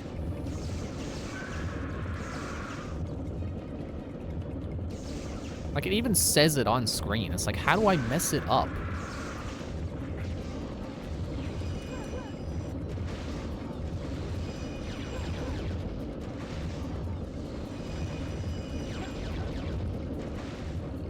I wonder how long I've been stuck on this. Feels like 20 minutes.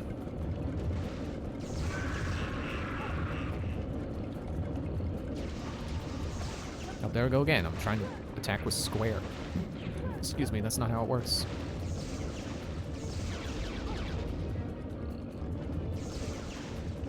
Looks like the corpse is flashing. That makes me wonder if I could get rid of it.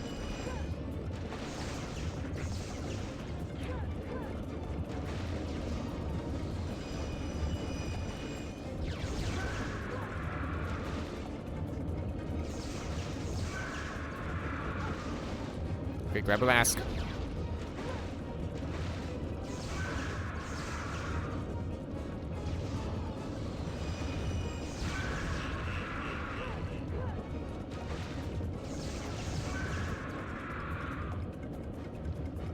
Oh, the health power doesn't stay the whole time.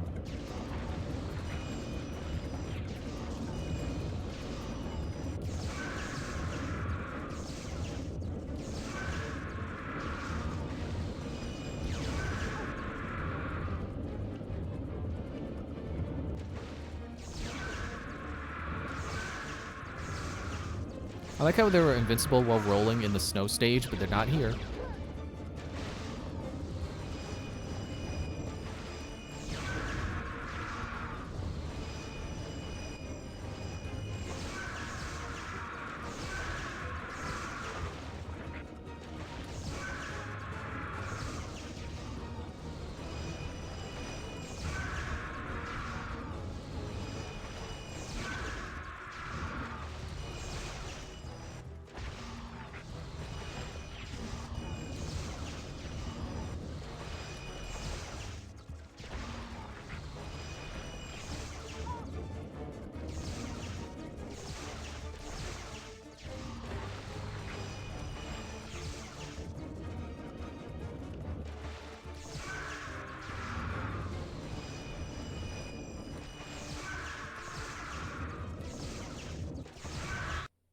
There, finally. Defeated the Borak Call, but You sense something else? Chronicler. I have seen them. Strange new creatures, dark and they flew toward Onowai. Onua, my brother. I must warn him. I missed 2 Matarans. Aw, I'm more upset about that than I am about the Lightstones. I feel like the Matarans are the main collectible.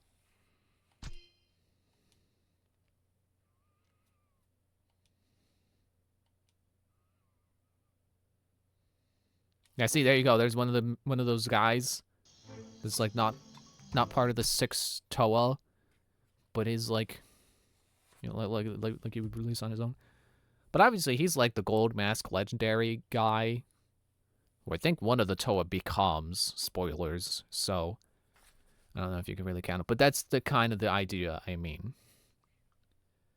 Anyway, break time.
Okay, we're back.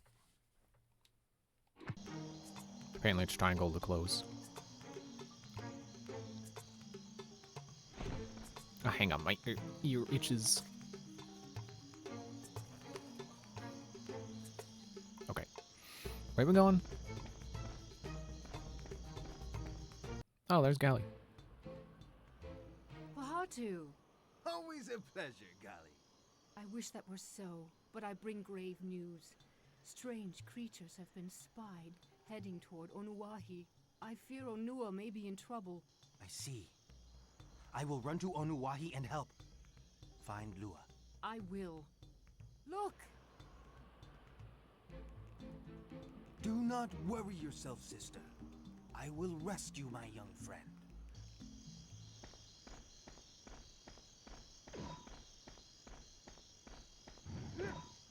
Oh look, I just did the thing from the opening.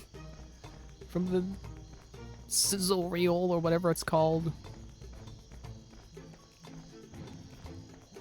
I remember there being a Bionicle. And I feel like this may have been like very first generation Bionicle. I don't remember which Toa it was, but I think there was a Toa who the torso piece that they used for all the Toa was upside down. And that was because that torso piece gave them like a I was gonna say power function. It's more like the little you twist a knob and the arm moves up and down. Like I think on the fire guy they would do it to make him swing his sword. I think on Gally it made her like both of her arms move, so it was like she was, well, not swimming, but like using her fish hooks. For some reason I remember that scene of them falling down the shaft. I feel like that was in one of the movies. How are we supposed to get out of here? We'll need to open the 6 locks on this door. Let's go! We're getting into my cart. That was also in the sizzle reel. But I remember it was either the Earth Toa or the Stone Toa. I think it was Stone. He was upside down so that you could use that spin the knob and it makes a limb move feature on its legs. And his thing was he would kick a boulder. Oh yeah, I can tilt. Ow. I should have picked that up. That was health.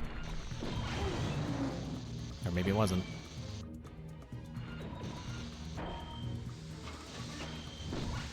It's basically the minecart from Donkey Kong 64.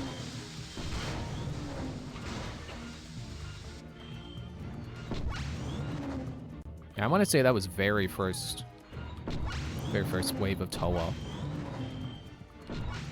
It's like I said, I'm pretty sure it was Gally. She had like 2, or like both of her arms moved, so you could move. Or maybe that was the green guy. And it was maybe that's the one I'm thinking of, where there was the green guy with the hooks. Because I think his was so that he could like swing from vine to vine.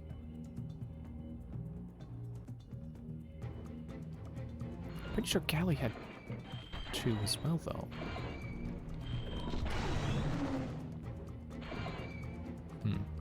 Anyway, that's something I'll have to look up later. Wait, do I not have to hit the switches again? I don't think I do. That's interesting.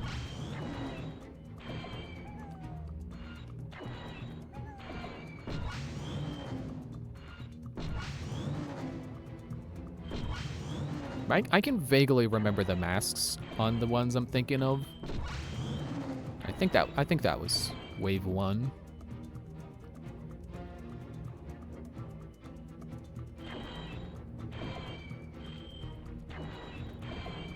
I also forgot to say when I was talking about the Baraka era. Oh, I guess that's like Bionicle Heroes. I guess that's what that era was called. Ow. Because I'm pretty sure that's one of the other Bionicle games is Bionicle Heroes, and it features that that generation of Bionicle. With that wave, they started doing these, like, Lego scale, like Lego minifigure scale figures for the Bionicles. Although they weren't quite like that. They kind of were like just a few pieces. Well, I say that like minifigures aren't also a few pieces. Man, I bet completionists hate this level. This seems really tricky to get all the crystals for. But yeah, they did make like a little... Why am I slowing down so much? It was like a little minifigure-sized Bionicle. Specifically so that you could use like actual Lego.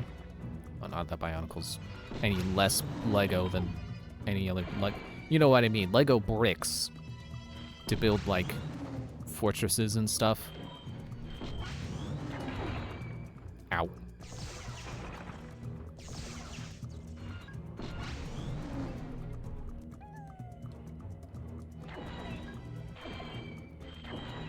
There we go. Okay, I was wondering how I was going to get more health back. I tried picking up a mask.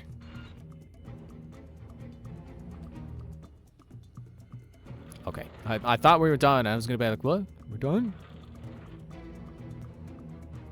Maybe we're looping. I may have missed switches. So it says 5. Don't.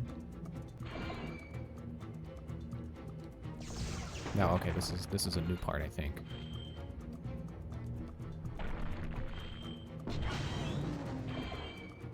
What is the green if that's not... Oh, it's MG. Okay, that makes sense. No, we definitely looped. I don't know what I missed then. But I just thought it was interesting that they decided, like, hey, with this wave of Bionicle, we'll make little Bionicle figures that are not made of Bionicle pieces. They were cool, though. I thought they were neat little figures.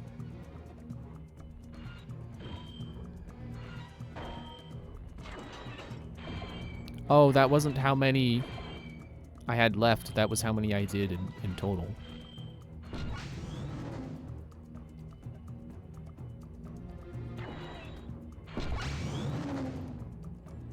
But maybe completionists don't hate this stage if you can loop through it.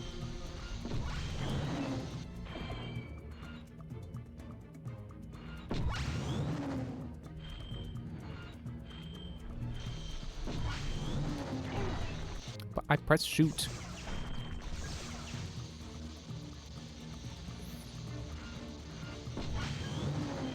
Just a random thing I thought was worth mentioning.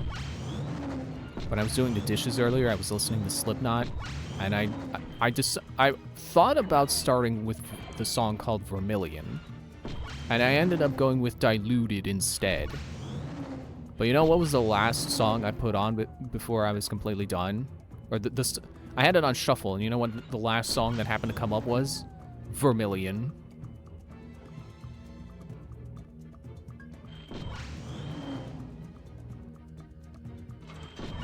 I just think it's cool that happened.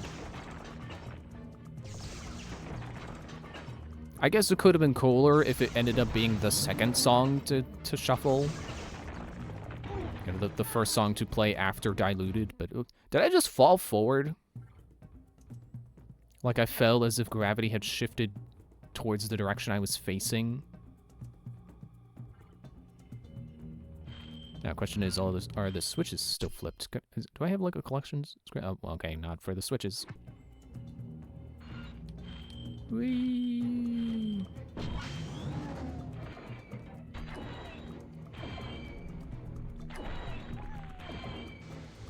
Yeah, I think they're still flipped.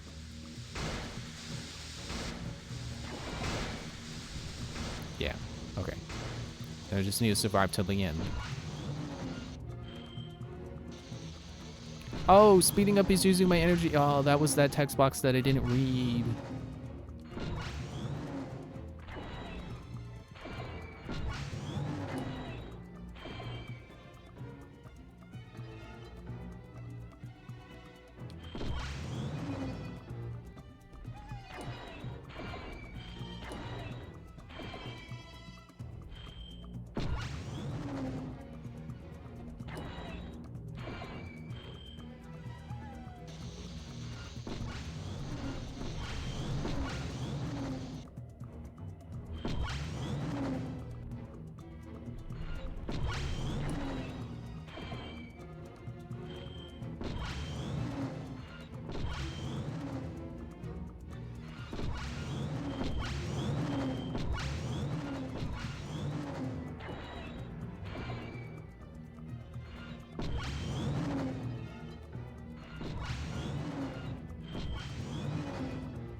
What? How did that not hit?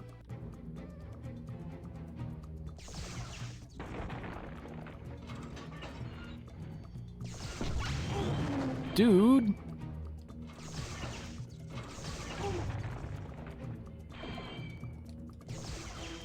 Don't make me do this all over again.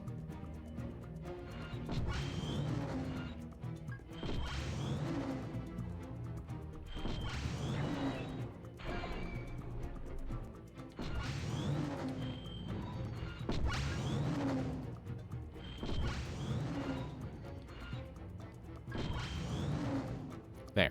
That should be the end.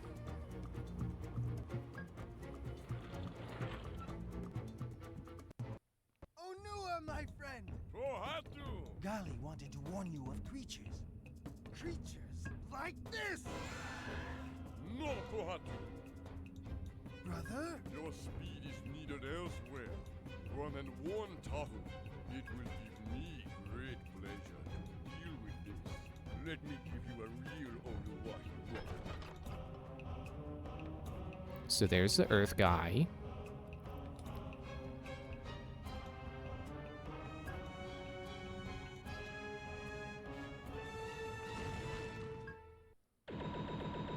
Well, he sure did great.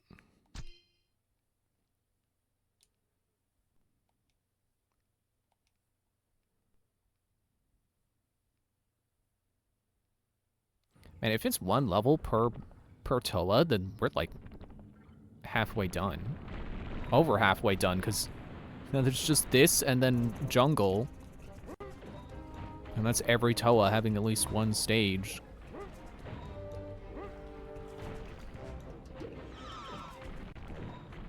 I actually kind of hope it isn't just one per Toa. Wait a minute, has he got chainsaw swords?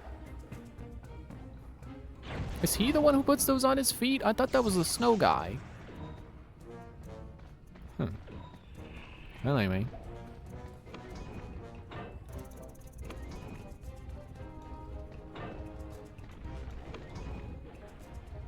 I'll probably have to push a boulder. I guess the distinction between earth and stone is supposed to be that earth is like the underground guy and stone is the above ground guy. Which apparently he's the fast guy, so stone is fast and then earth is the tunneler. I still feel like that's a completely needless distinction. Especially when you could have had the wind guy, or I don't know, you could have had a thunder guy and that's your fast guy. And then everything else is still the same. It would have made just as much sense.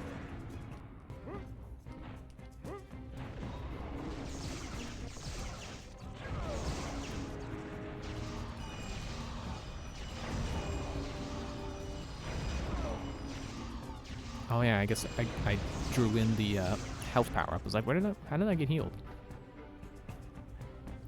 Excuse me. So this should be the button that opens the door. Excuse me. No, it's the button that makes me burp, apparently. That is a really janky pushing animation.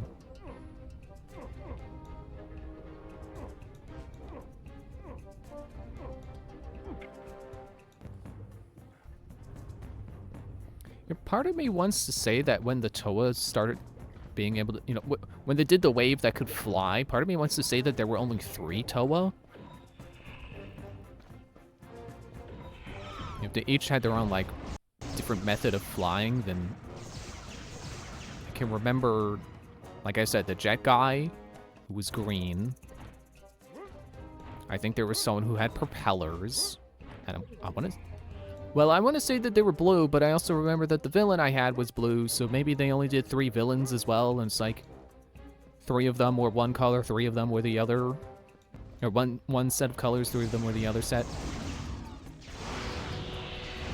Oh, I got the timing on that.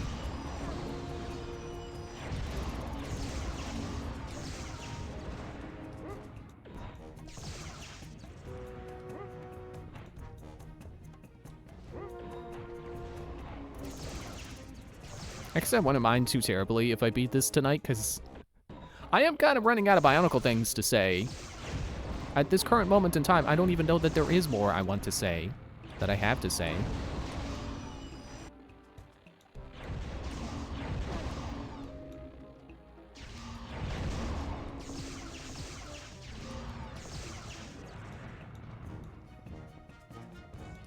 I should probably pick up that mask up there.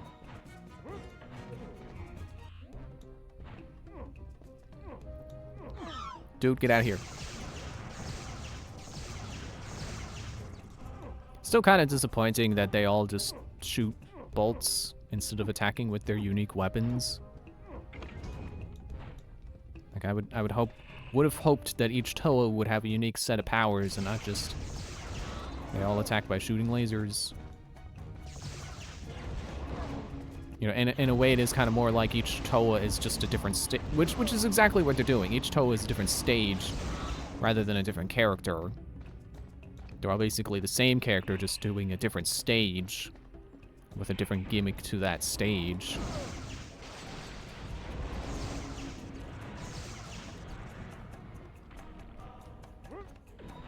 Almost makes me want to play another Bionicle game and see if they do a better job of having each Toa be distinct.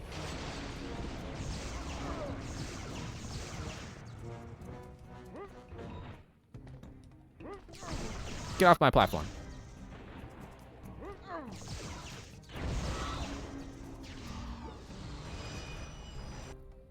I'm still holding the button. I don't know why you stopped. Okay, fine, don't.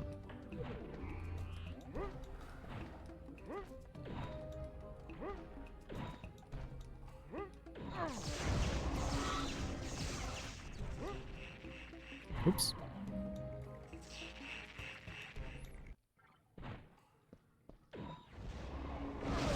Ow.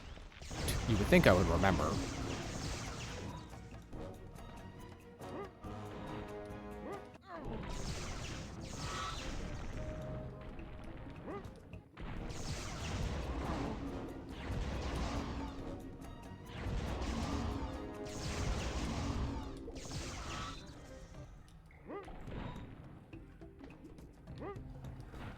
Testing the platform.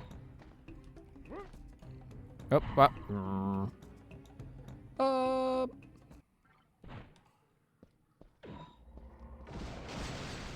I remember this time.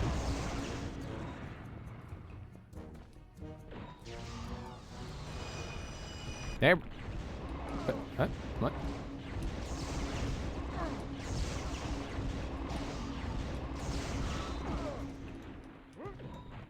Alright, whatever.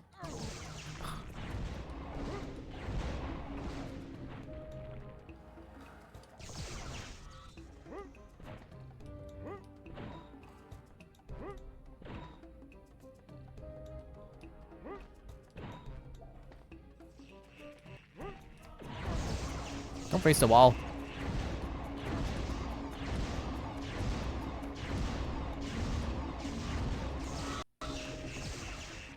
You die before I jump. You get out of here. Yeah, there we go. Now I'm charging up.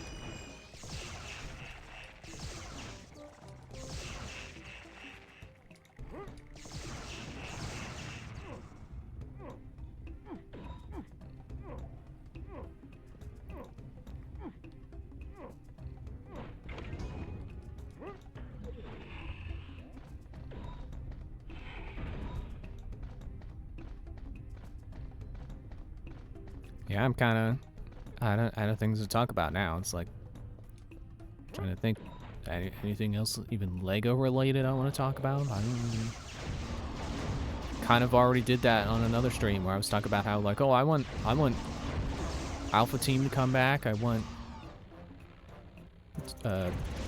Exoforce to come back.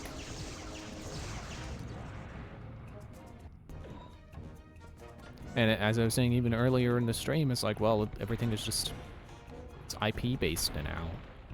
They don't,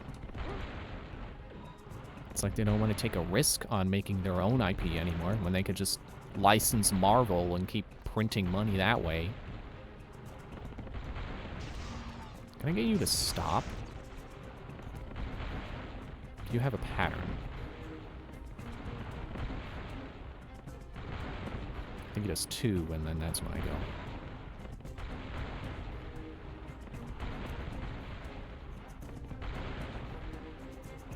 I think these were their own set. I vaguely remember Lego having these, the kind of Bionicle, kind of Technics things. But I was never interested in anything that wasn't a Toa, pretty much. Toa or one of the villains. Like those weird side things, didn't care. Mechanical bull with treads for hind legs, didn't care.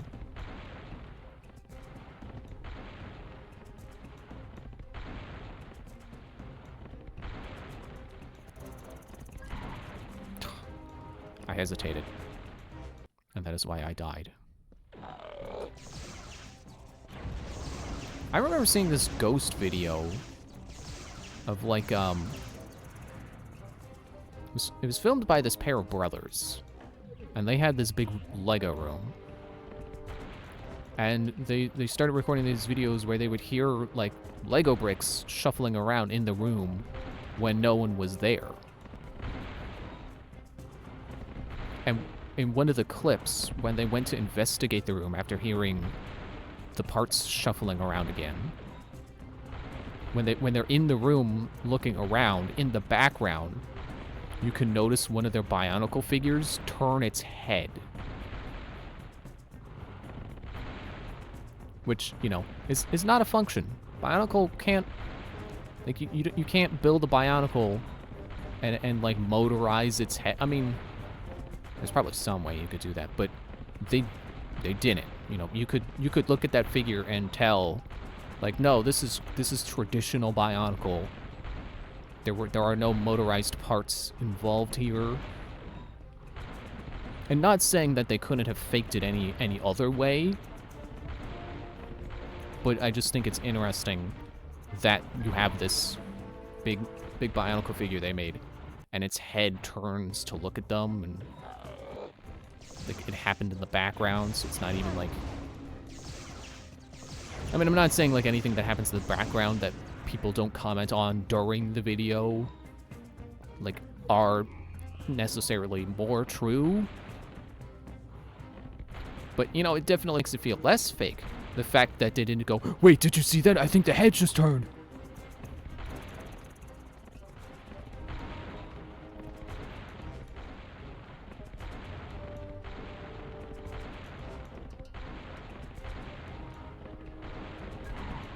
Yeah, this part is really awkward. Like, you see me getting pushed back by them when I'm not even, like, really in the way.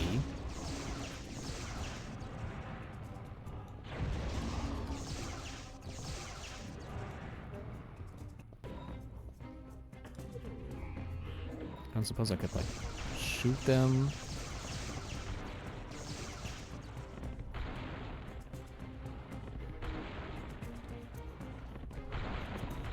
I guess that's the key, is don't start from a bounced back position. Get as close as you can without getting bounced back. Start from there. And then go when it's clear. I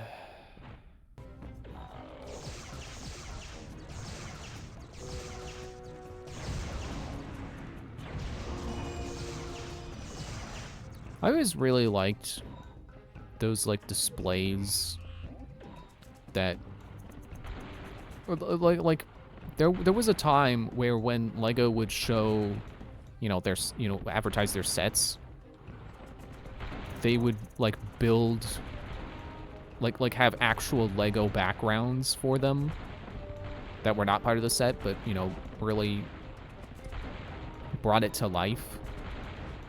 Like, the best example being, like, you know, like Lego City stuff, where it's like, okay, you know which part of it is supposed to be the set,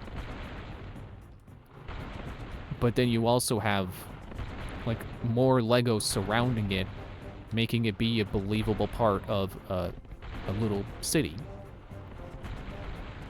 I always really like that.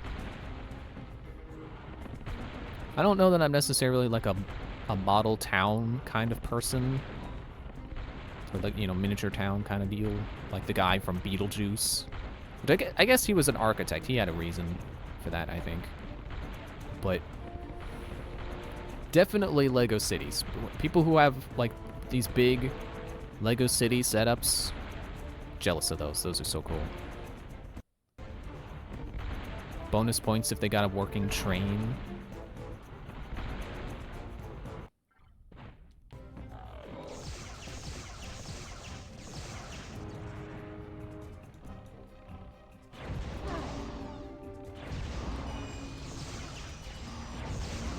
I definitely couldn't build one of those on my own. I'm not a very good Lego builder, not imaginative enough.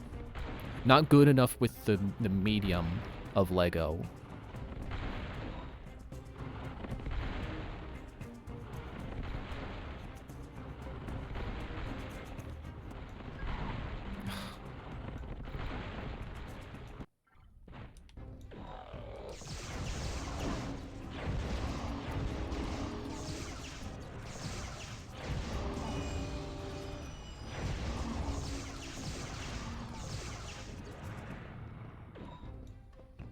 It would definitely be cool to see one of those in real life, though.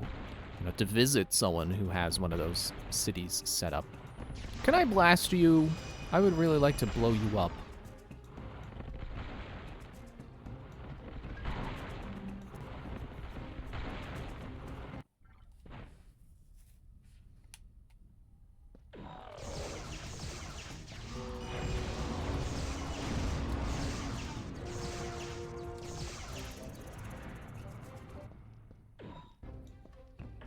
I know Lego has officially released, like, a ton of the modular buildings that are pretty much set up specifically so that you can connect them all together to make a realistic Lego city. Or I guess a 2-scale Lego city, not realistic.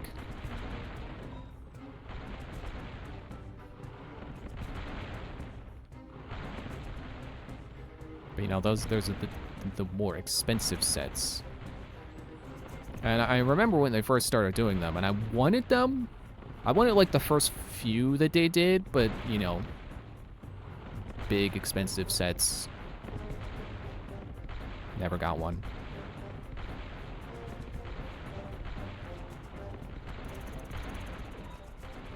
For me, the expensive sets I wanted the most were the robot kits. So I did get, I think it was the V2 and V3 of those. So never got the first generation, but I did get the second and third. The Mind Storms. But again, I'm not very imaginative with them, so I never really did much with them. And also, working with just what the kits give you is a little limiting, because, you know, you run out of parts. So, like, there were ideas I had where It's like, oh, I don't have enough gears for this. But I'm also like, I don't like mixing my sets. Because then I can't remember which parts came with which set.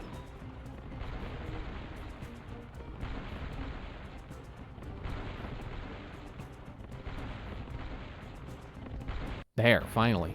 Please be a checkpoint. Don't make me do that again.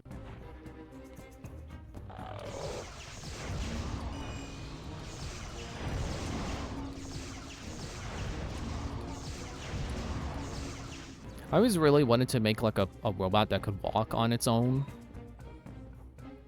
It's like the default set does have that, but it's kind of not really walking. It's more like it's shuffling.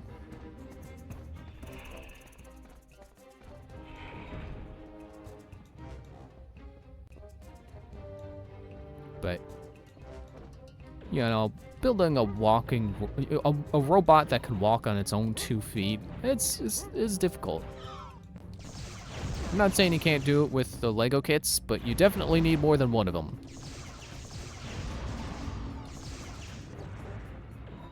I think the first 2 waves of those or first 2 generations of the robot kits were limited to 3 motors. Because I think you specifically had to plug the motors into the motor slots on the part that powered it. And there were only 3 of those. And then you had 4 for sensors. I think V3 changed that. You could just plug them in wherever. But, you know, that was V3. And I don't know if it supports more than 3 motors. But it still only came with 3.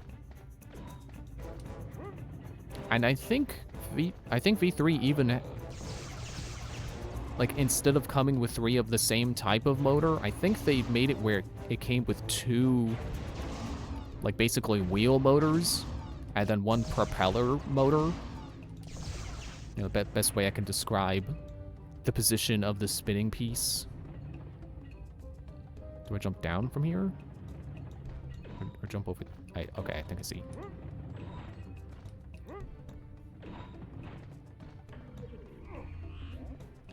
Oh, wait. Oh. Oh, wait. It's like, okay, I just landed on a checkpoint pad.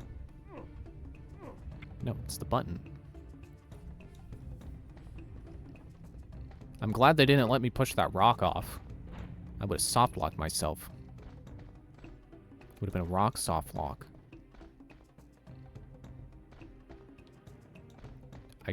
Do I need another button pressed?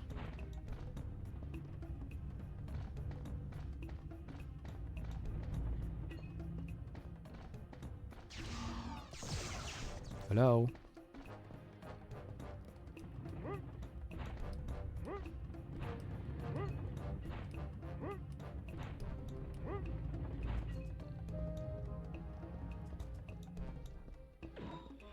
I guess that was the door I came in from.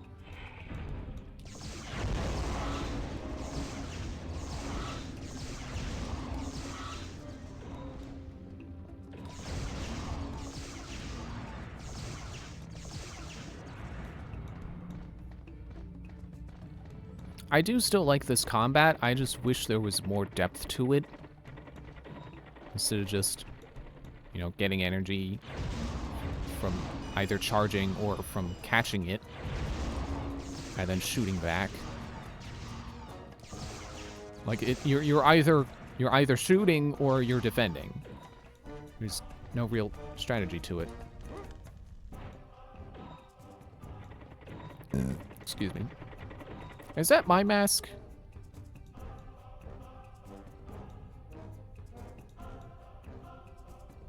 It kinda looks like it, but I don't think it's my mask.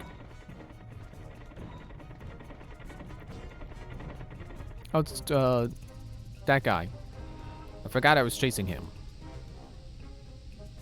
Oh yeah, and they got the double-sided spears. So I gotta push more rocks. Okay, bye. I don't know what that was. Can I, like, break these? Is that what I'm supposed to be doing? Wait, I see. There's an open one. Oh, it's not open anymore. No batter anymore.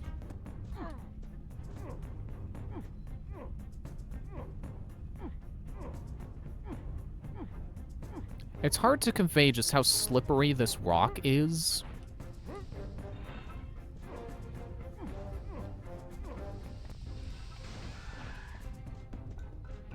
Like, it's not like pushing blocks in a Zelda game where you kind of snap to it and you just can push it by pressing forward on the stick. Like, pressing forward makes me kind of slide off of it to the side, like that.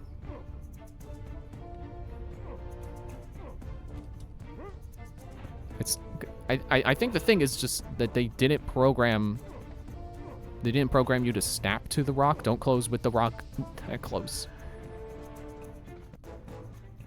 So the rock is still treated as like a cylinder, which means you just naturally slide off to the side, just due to the nature of, you know, pushing on a cylinder.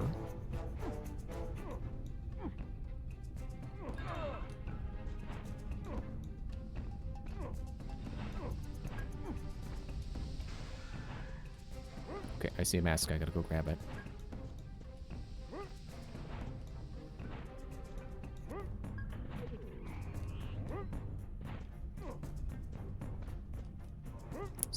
Stop with your fart cracks. Stop farting cracks at me.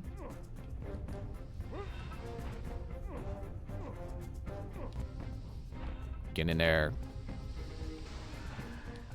Oh, drop the healing.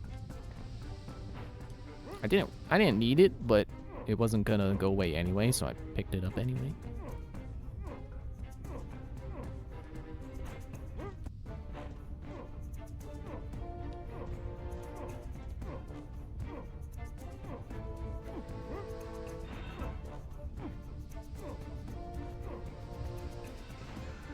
I like how the Earth guy is still dealing with rocks. It's almost like they're the same concept.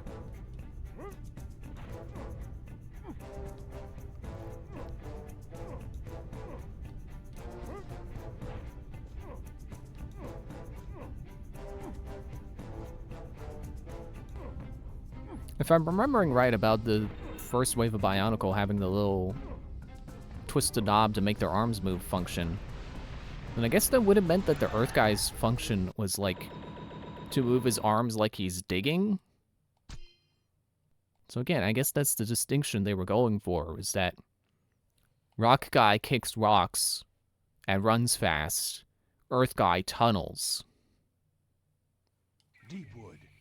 Sister Toa comes with a sorry bad tale. Toalua, you know what news I bring? The drums of Mekoro cry tell of sons of Makuta. But without my Suva, I cannot reach the threat. Where are your Matoran to activate the Suva? Captured. Lost. You alone can find them, Luanuva. Find them, free them, and use the Suva to hunt for these sons of Makuta. Heart promise, sister.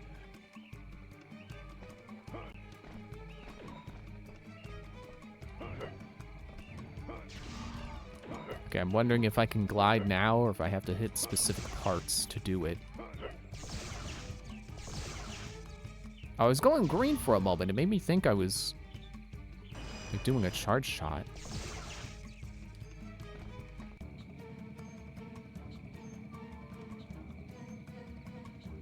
I guess I have a choice.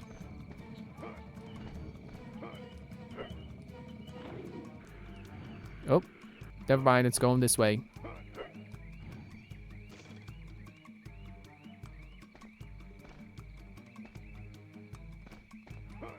All right, then I'm going this way. Press up and down, speed up and slow down. Jump while pressing to increase... While pressing down to increase distance of your jump.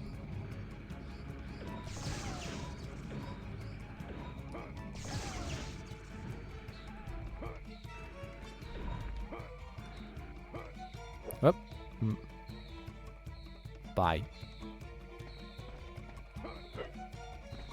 Maybe green guy never could fly. Maybe he's just really good at swinging from vines, and I always interpreted that as flying.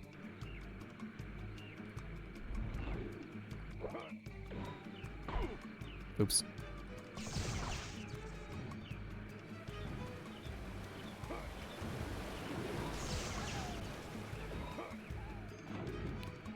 Was that 3 of 6? I found 3 of them already?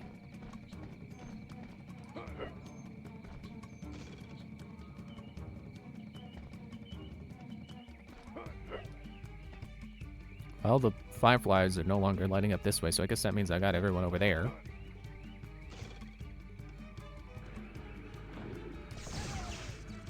Oh, the balloons.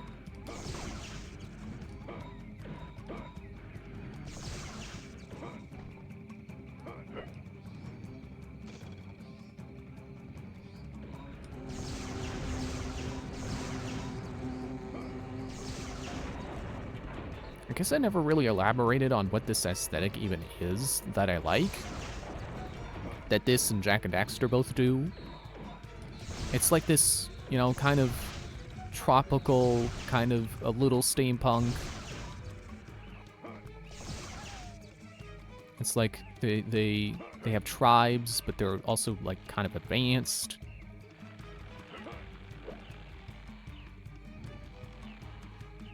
I also particularly like the ocean village, like back with Galley's people.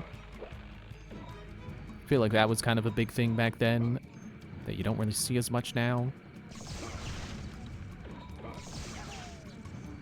6 of 6.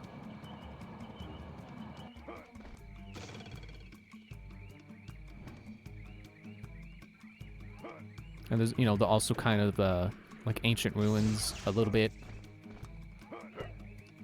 Maybe not as much with Bionicle, but, you know, Jak and Daxter's got the precursors. I mentioned Metroid Prime 1 has that aesthetic, and it's, you know, mainly Chozo ruins. I really like that. You know, those big stone walls with, you know, covered in hieroglyphics, basically. But not Egyptian hieroglyphics, they were like, you know, their own made-up language. Which you can tell from the side of my screen here, my stream setup. I have some runes of my own on the side. Oh, so he is of air, not of jungle. You have the ability to soar amongst the birds and treetops of Matanui. To activate your gliding ability, jump twice and press triangle. See, this is what I wanted more of. I want more press triangle to do things. If there are more levels, I want them to keep giving me triangle abilities.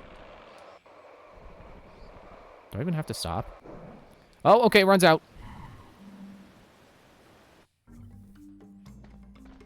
Which I will point out, those glyphs I have on the side of my screen, I did not make those up. Those are from something. Maybe I'll just leave it a secret from what?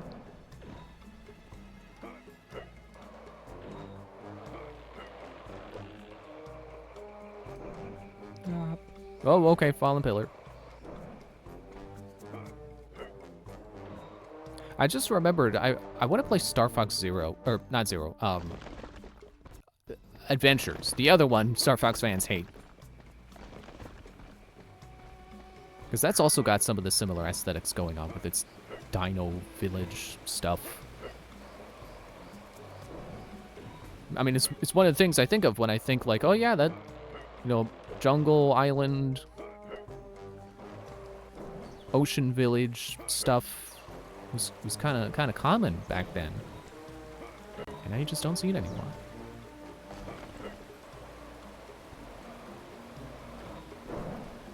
I think that may have been my first, the first instance I could think of that trope, and then me going, oh, I like this. This feels very evocative of the era in a way that I enjoy. You know, everyone's all obsessed with Fruitiger Arrow now, and you know, what about Jungle Ocean Village? What about ancient sandstone ruins that are also kind of steampunky?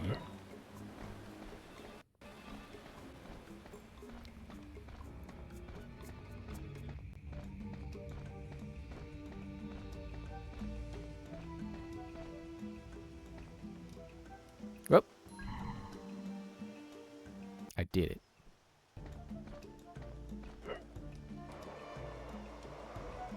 Can we grind on that? No. Oh, I see there's vines.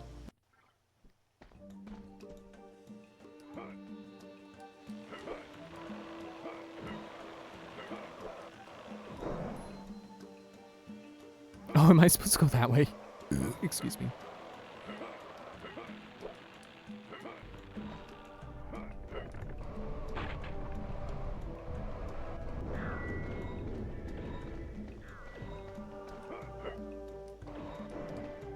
I wonder with how much people are really getting into the, you know, Fruitiger arrow theme. I wonder if we will, like, circle back to that as being, like, the prevalent design language.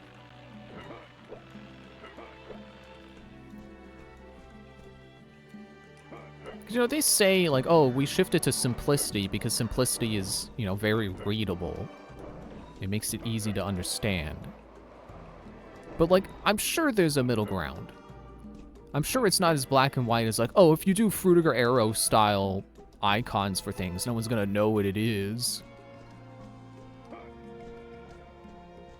I supposed to climb that? Can I climb this?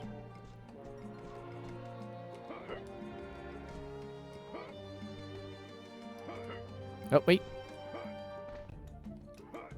It's a weird windmill. It's more like a wind pendulum.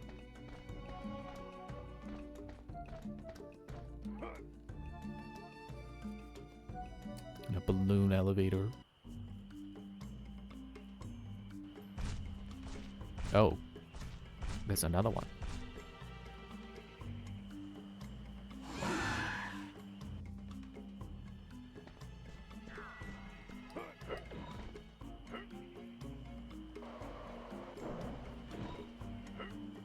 It's like, I'm sure that, like, simplicity is, you know, the extreme simplicity that we're all getting sick of. That's gotta be just, like, just as likely to be gotten, you know, to be moved past as any other aesthetic of the past. Like, it's not, I don't think it's gonna be just simply, oh, well, you know, it's simple and readable, so therefore it's the best and will never change. You know, considering how many Discord updates that come out that are seemingly just like, yeah, we changed a thing to pretend like, so we could tell our stockholders that we improved the experience, that we are not just sitting here, sucking up their money, funneling money into nothing. We can pretend to our stockholders that, you know, advancements are being made. But surely, eventually, one of those changes that some company makes is going to be like, oh, look, we changed away from simple icons to these fancy, shiny icons. And then that'll become a big, you know, it'll be successful, and then everyone will be chasing that trend. The great Guko bird possesses the strongest winds of any bird on this fair island. The updraft created by his flight will enable you to glide huge distances. To stay aloft, make sure to stay close behind him.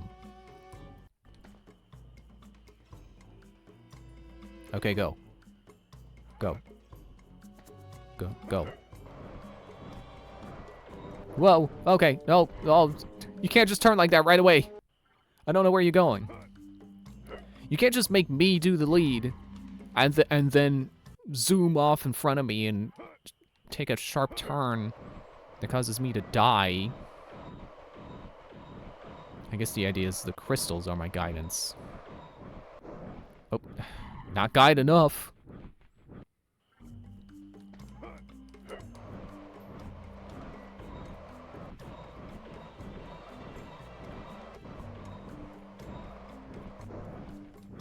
Stop doing sharp turns.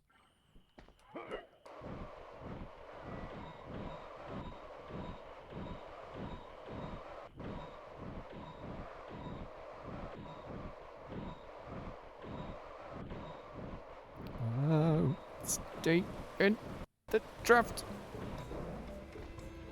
Okay. Oh.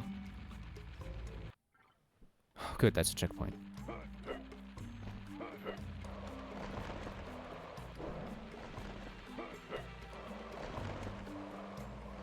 Wait, is this? Okay, that's land. And that was a burp.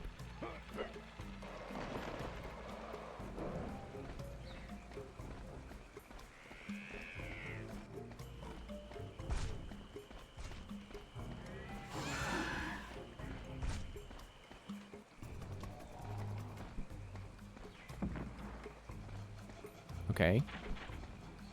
Yo, you're breaking them when I'm standing on. Oh, I should try doing the zap.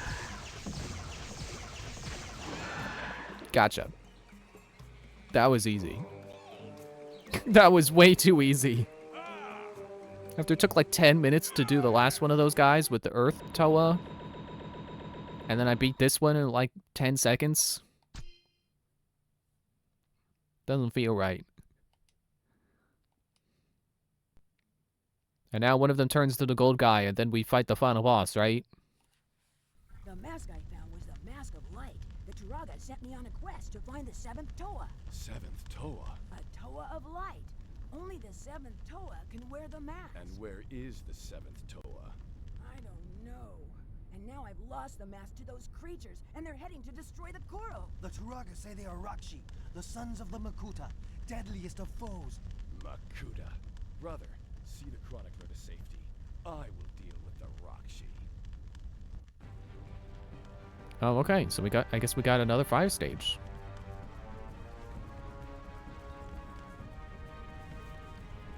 Are we gonna lava surf? Yeah, lava surfing on his sword. I think I remember this, so maybe I did play this game this far. Or maybe I just saw it in the sizzle reel or something.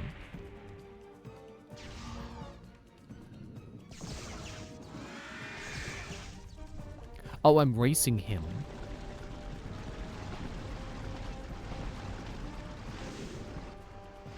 It's like Conker's Bad Fur Day.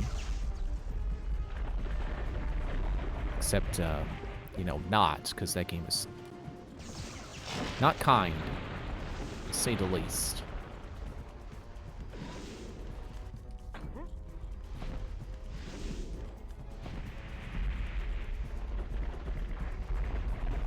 Also, it's kind of reminded me of the part in Twilight Princess where you ride in on the bird. I guess not riding on the bird, because it's carrying you in its talons. Oh, I missed the mask.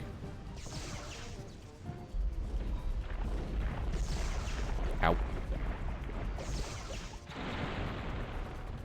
Oh, I guess this is the first stage we're doing as the fire guy when he's Super Toa.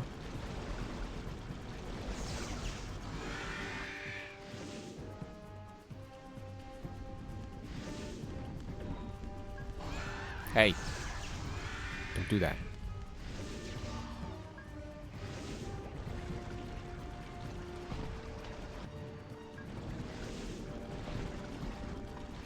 Could really use a mask.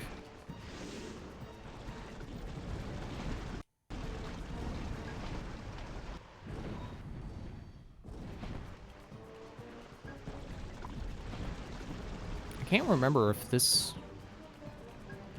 Bionicle figure, like the real life version of it, I don't remember if it had any like special pieces that let you stick his sword to his feet like this, or if you just kind of had to play pretend. I saw something sparkling there. I don't know what that is. It looked like it was sparkling. Or maybe it was nothing at all. I don't know.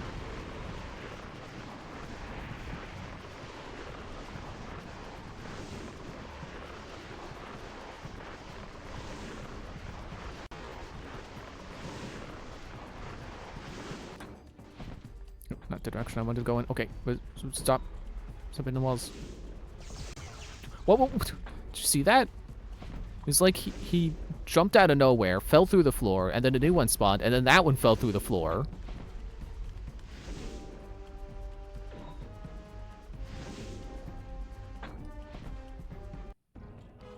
I lost. No.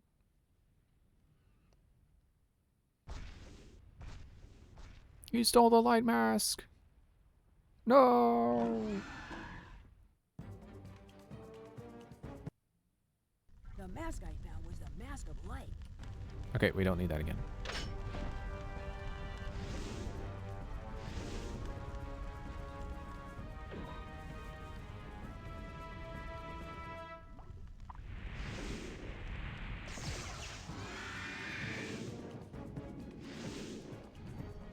I think equally applicable to this scene as the music they're playing right now. I could put on the Mario slider music. That would also work. Ba ba ba ba ba. Ba ba ba ba ba. Ow.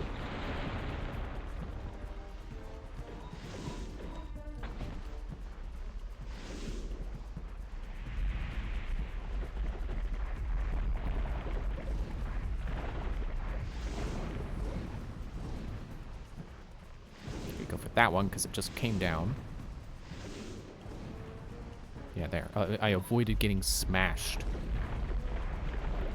Oh man, you know what I just remembered from looking up at the picture for the fire toa there up at the corner? I just remembered when they had Lego toothbrushes. Be like toothbrushes that came with like a Bionicle mask, or there was one. I can't even remember what the I think it was Johnny Thunder. They did this wave of Lego where it came with minifigures that weren't the traditional minifigure. I'm stuck. It was kind of like a... I don't know how to describe it. It was kind of just like a taller, slightly more detailed version of a minifigure. I guess arguably it wasn't even a minifigure at that point.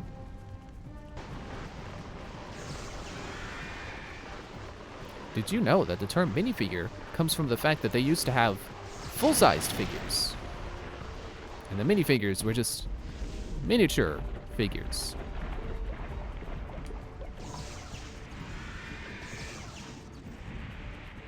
I remember seeing a picture of a set, and this was before even I was playing with Lego. This was even older than that.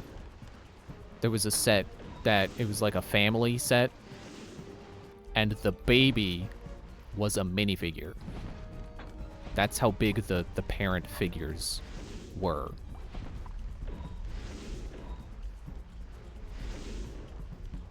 Really, it really puts into perspective.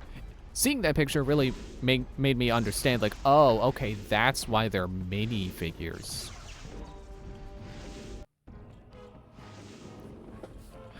Lost again, like right at the end.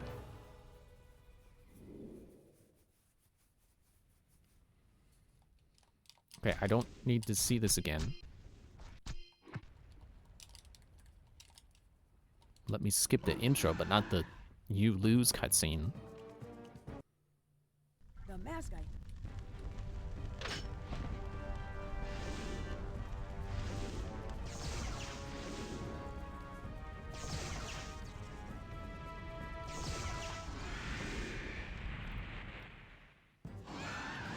It also, I remember, so that was a Reddit thread of someone who shared the picture that made me realize, like, oh, that's why they're miniature, why they're mini figures. And someone commented in that thread saying, like, oh, well, it puts into perspective why every accessory for a minifigure is like gigantic proportional to them. Because like, originally those accessories were designed for bigger figures. So if you ever look at a Lego hairbrush and wonder why it's so gigantic, there you go.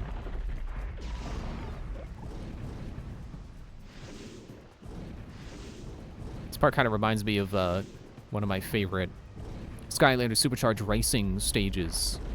Grill X's cookout. Because there's parts on the track where they have blades, like, basically going up and down to determine whether you take the left path or the right path.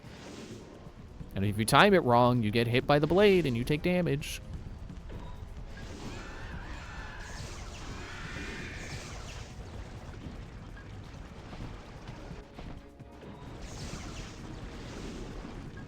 It also reminds me of the Archean Forge track, which is another one of my favorites. Hey, I saw you spawn in slightly further ahead. You rubber banding jerk.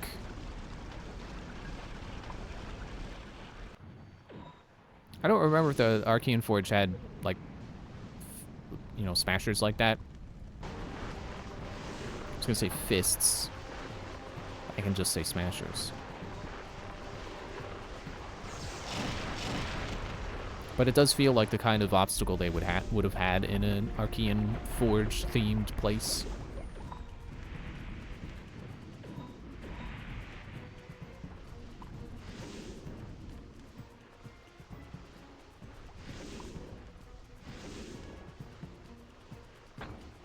Man, I miss Skylanders.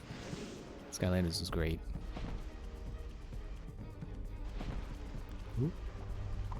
Ooh. I still kind of wish that they had done like one more wave of Skylanders that was like, you know, going even more in on the crossover aspect that they started to do when, you know, Superchargers had, there we go, level complete. Superchargers had like Bowser and Donkey Kong, and then Imaginators had Crash and Cortex.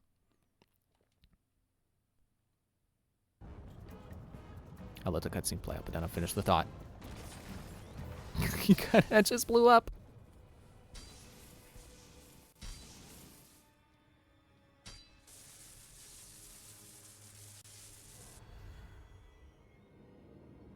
Oh wait, does it not go to one of the existing Toa? I thought Red Guy becomes the gold Toa.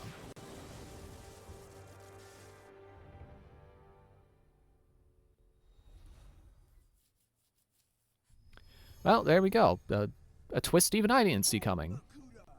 I, the seventh Toa, have come to banish your darkness forever and return Mata Nui from his fitful slumber. You defeat me? All by yourself? You are nothing. I shall defeat you within the blink of an eye. Maybe I have played this game before because I think I've seen or beaten this game. I've obviously played it before. I think I have beaten it before because I think I remember this stage. And this seems pretty final to me. Oh, he does a double shot.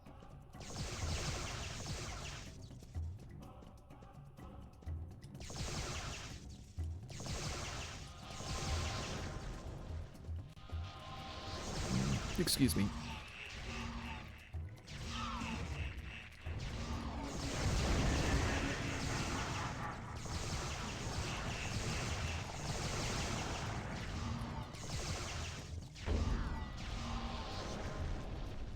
Come on, stretch your power.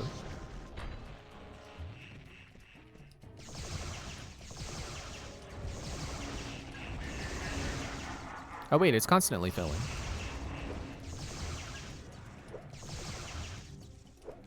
And there's a health pickup. I don't even know if I'm hurting the boss.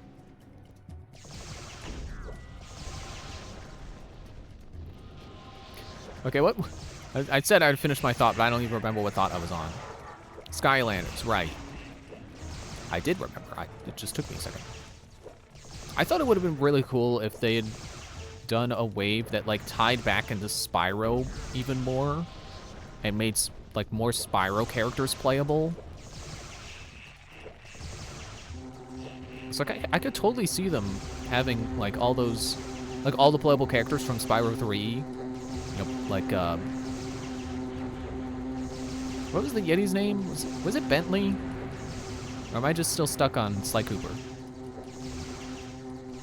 You know, the Yeti, the monkey, Agent something,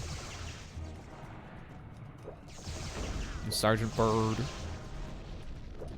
I remember his name because this is very straightforward. He's a penguin named Bird because he is a bird. And Sheila. And I thought it would be cool if they did like, you know, they bring those characters back and then they have like their own unique powers. I mean, kind of like Skylanders is kind of always done, but maybe more specifically like they did with Swap Force, where like every character had, you know, their upper part and their lower part, and then like the lower part of the swappable figure was their key power. Did it? I was gonna say, did I already beat him? No, we're on to phase 2. You know, kind of do something like that, but with like crossover characters. So it would be like, you know, Sheila could high jump and like Sergeant Bird. I know the obvious thing to say would be like he can fly, but I don't know that Skylanders would do flight. Am I supposed to stand on these? That seems about right. This kind of reminds me of Super Mario Sunshine's final boss. Except Flood's not gonna die after this.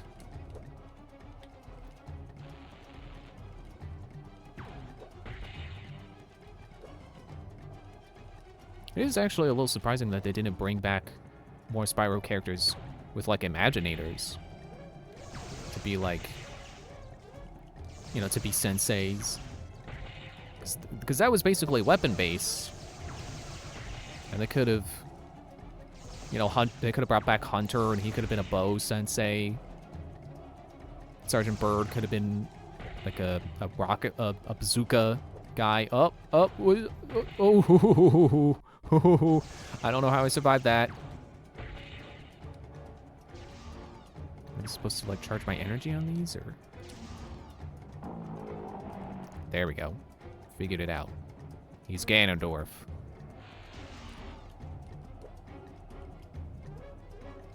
Oh no, he flipped the stones.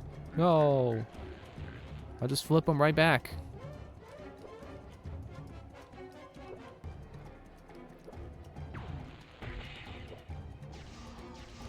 Skylanders is one of those series I can point to that does the thing I like with when you have a large playable cast that they all have like a set amount of abilities. Like it's not like simplified just for the sake of quantity. Like every Skylander has like three like skills basically. 3 buttons that you press and they do their unique thing. Not necessarily like super unique because, you know, usually you have like your primary attack. I guess that's the way to put it. They have a primary attack and then like 2 side skills that may or may not also be attacks. So like Spyro, right? He can, you know, his main thing is he shoots fireballs. And then like his secondary ability is he can do the ram. You know, the charge forward headbutt move. I think his third ability is to start gliding. Not flying, but gliding. So kind of like hover mode. And that would allow him to strafe. I think. It's been a while since I played as Spyro in Skylanders.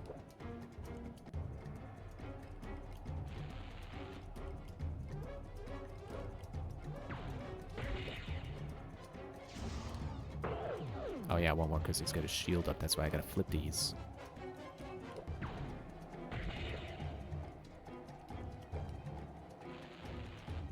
So I just really like that like every Skylander has like primary attack and then 2 special abilities. Some being more interesting than others, of course. They can't all be, like, solid winners. But they're all good. Oh. Here I thought those stones were going to be safe spots.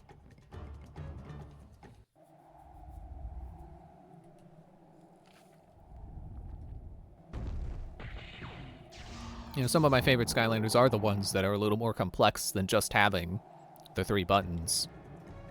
Like my favorite, Ninjini, her, you know, she has basically 2 attacks and then 1 change mode button. Her primary attack is to attack with her swords, and then you can consider like a secondary attack of having projectiles. She can shoot magic blasts. And then her third ability is she can go into her bottle.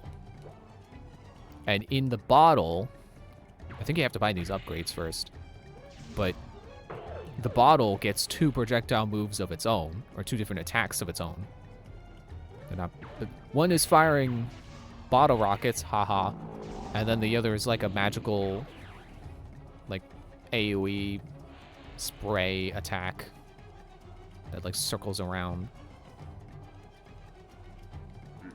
Speaking of circling around, I'm gonna spin that bag around.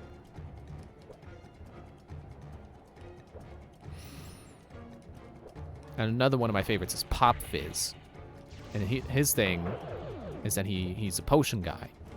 So his primary attack is to throw a potion. Secondary ability is to change the color of the potion.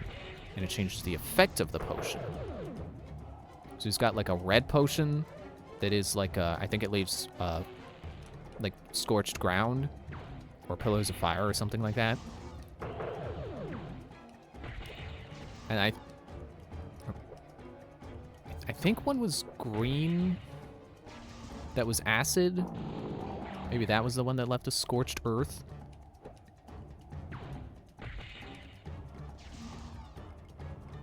Oh, okay, yeah, we're not doing the shield again. I've got to survive the rocks.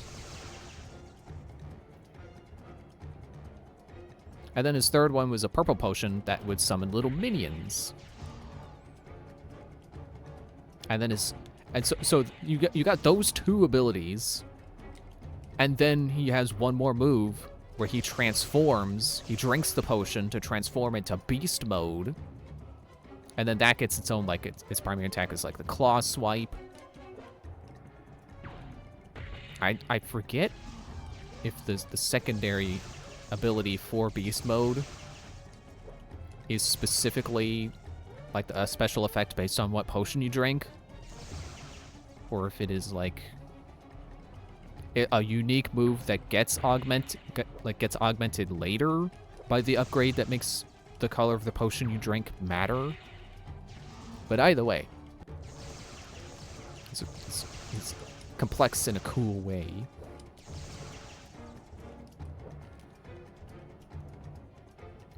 But I got no problems with Skylanders that are more on the simple side.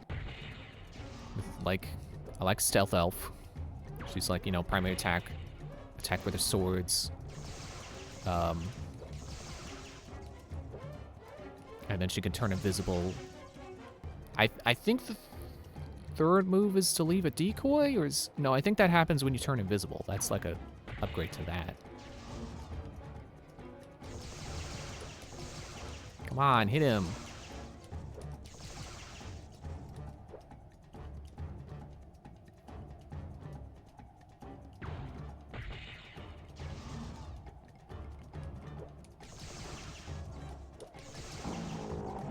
There, finally.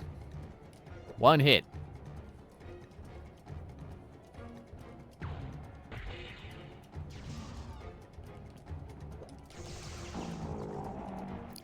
Another one I consider a favorite is Splat. She comes from the Superchargers wave. So that's pretty far in to the series. And she is more on the simple side. She doesn't have like a transformation or alternate mode or anything. She's just like primary attack, whack with a paintbrush. Secondary attack, attack with blobs of paint. Third attack, summon paint guys.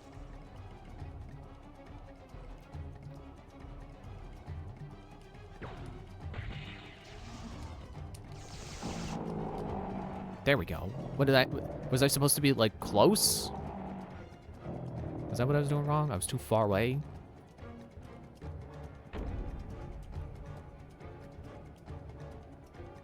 Yeah, we're still falling. But at least I beat the stage.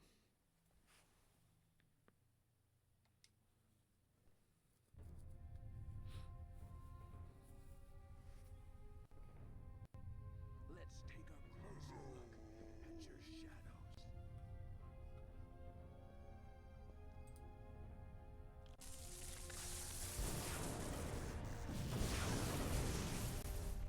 Light and dark are balanced, revealing the will of Matanui.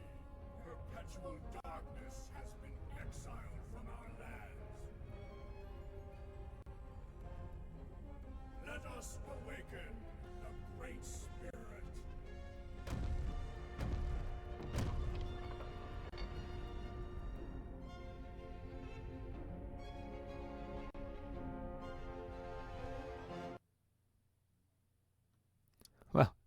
Well, that's the entire game, apparently. Cool. Oh, I read the Haywood. It's like, wait, PJ Haywood? Isn't that William Afton's voice actor? No, it was a programmer, and it was not PJ. So that's an okay game. Probably would have been more excited about it if I, was a bigger Bionicle fan with like bigger fan of the lore and stuff. It was just an okay game. There's nothing wrong with that. You gotta have okay games sometimes. Sometimes you gotta have bad games. Because then you can compare it to the good and realize how good the good is. But as far as like licensed tie-in games go, like it's no Lego Star Wars, but it's also not. It's the first thing to come to mind of bad licensed games. Superman 64. That's a dead horse, but the comparison is it's the train of thought I'm going for. It's not Lego Star Wars good, but it's not typical bad tie-in game bad,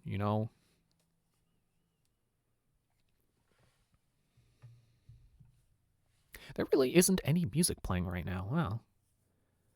Huh. Well, I sure was right about this being a game I could beat quickly.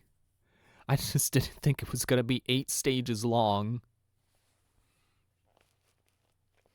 Kind of weird how Fire Guy had 2 stages, but I guess they were kind of going for like okay, here you get to play as him when they're normal Toa, and then they become was it Toa Nuva? So, kind of. Well, I would say it's like a compare and contrast with like, okay, here's the normal, and then here is them powered up. But they didn't feel powered up. They didn't really feel unique and powerful. It was still just you attack with the magic blast, and then you can defend with the shield and charge energy. And then kind of sometimes you had a power, Galley could swim, and then Jungle Guy could glide. I guess he was the wind to Toa after all. He wasn't plant.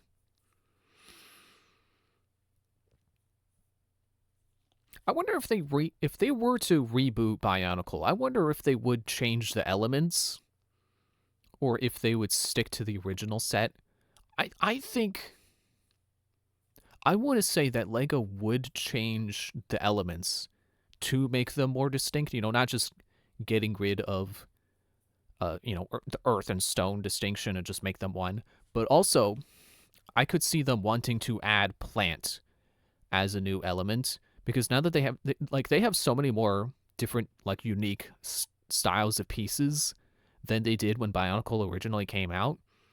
They could so much more easily convey plant with just existing Lego pieces than they could have back then. I'm sure someone, you could probably find some cool Lego artist out there who has made their own unique Bionicle, their own idea for a reboot using like different elements like that and using plant pieces. Like, here's the plant Toa and stuff like that. Oh, is that? Okay, it was waiting for me to press a button.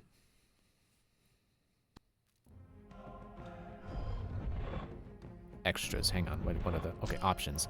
I gotta know, are they the same options? Yes, okay. I felt like maybe by passing options, I passed the ability to do, lost my train of thought, to do subtitles or to change the camera. No. So load, play, and extras. Replay movies, bonus content, Matanui Visitor Guide. Oh, is that like a... It's like a lore book? the Toa. The Toa are 6 legendary heroes sent to Matanui by the great beings to overcome the influence of Makuta. They are revered by the Matoran of Matanui, who see them as their protectors from the threat of Makuta. I wonder if the, hang on, let me reload it. 6 legendary heroes sent to Matanui by the great beings. I wonder if this is kind of like a, you know, the great beings is referring to humans who build Bionicle and then play with them. I wonder if that's what they're going for. Like, you are the great being when you buy a Bionicle and put it together. Oh wait, no, I don't want to go around that way. Go the other way. Tahu. Tahu's the fiercest of the 6 Toa and the most feared. He's most at home in the hot molten volcano at the center of Matanui, where he surfs on lava flows and battles the minions of Makuta. That was the end of his, right? I skipped forward a little too quickly. You know, normally the leader, I think the Ray guy is considered the leader. Normally he's the level-headed one, not the most feared one. Okay, yeah, that was the end of his bio. Kopaka. Kopaka is cool, calculating, and methodical in his actions. It is believed that Kopaka brings winters at the long cold nights. It is known that his power strikes a balance against the fiery presence of Tahu. Kopaka is most at home skiing up and down the slopes of Mount Ihu with blazing speed and unmatched skill. Gali. Gali is the only female Toa and incredibly wise, perhaps wiser than all the other 5 Toa put together. Gali is the most agile and gymnastic of the 6 Toa. She has incredible jumping abilities and her own brand of acrobatic self-defense. Gali is at home both in and near the waters of Lake Naho. Maybe she is who I'm thinking of when I'm thinking of like someone like swinging from vine to vine with the hooks. Maybe there never was a green guy who had hooks. Also, you can see again they're doing the way they make it like she's not holding hooks. They are her hands. She has like mantis hands. Pohatu. All the Toa like Pohatu for his kind nature and for his rock-solid dependability. He's slow but friendly and reliable. What do you mean slow? Was it earlier they said his speed? His speed was key. He's not good at snap decisions, but when he makes a decision to do something, he stands firm until the end, so don't get in his way.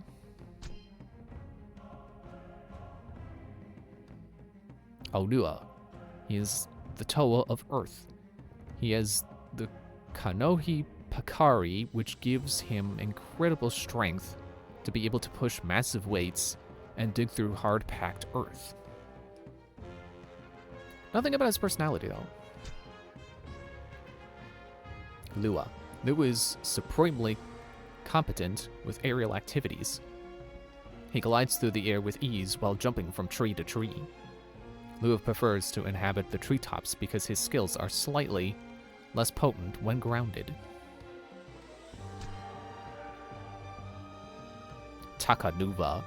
Takanuva is the Toa of Light. He must defeat Makuta to bring light and darkness into balance and return harmony to Matanui. Again, nothing about his personality, though. Turaga. The village elders of Matanui, the Turaga, know the legends of Matanui, and their knowledge might be the most powerful tool against the Borok swarms. Fakuma. Okay, I don't want to read all the village elders' bios.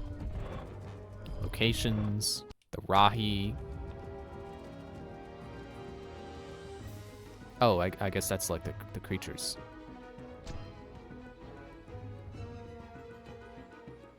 Those the beguiled Rahi are creatures that have had their masks contaminated by Makuta. Is the bird. Oh, okay, they're doing like the individual now. The wee Rama.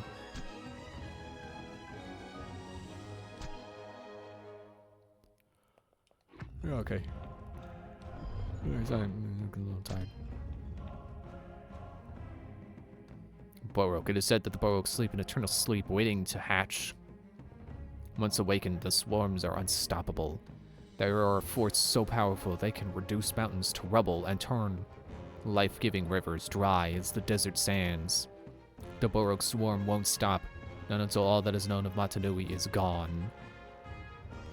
Except they did stop after like 2 waves of Bionicle, then they just moved on to a new thing.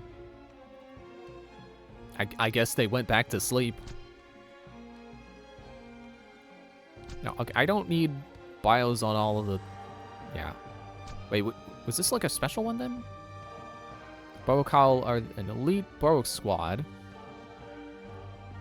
Being rated party of 44. Aw, man, I was just about to end.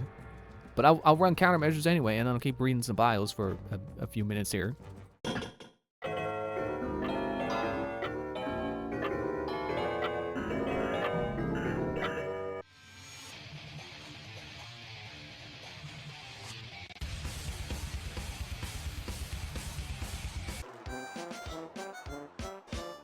Hi all, this is Kermit the Frog.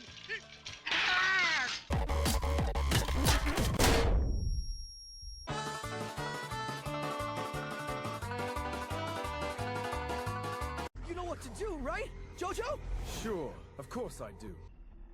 Run as fast as I can! Blank feels like I'm dead. Feels like I'm dead. He didn't like me talking smack.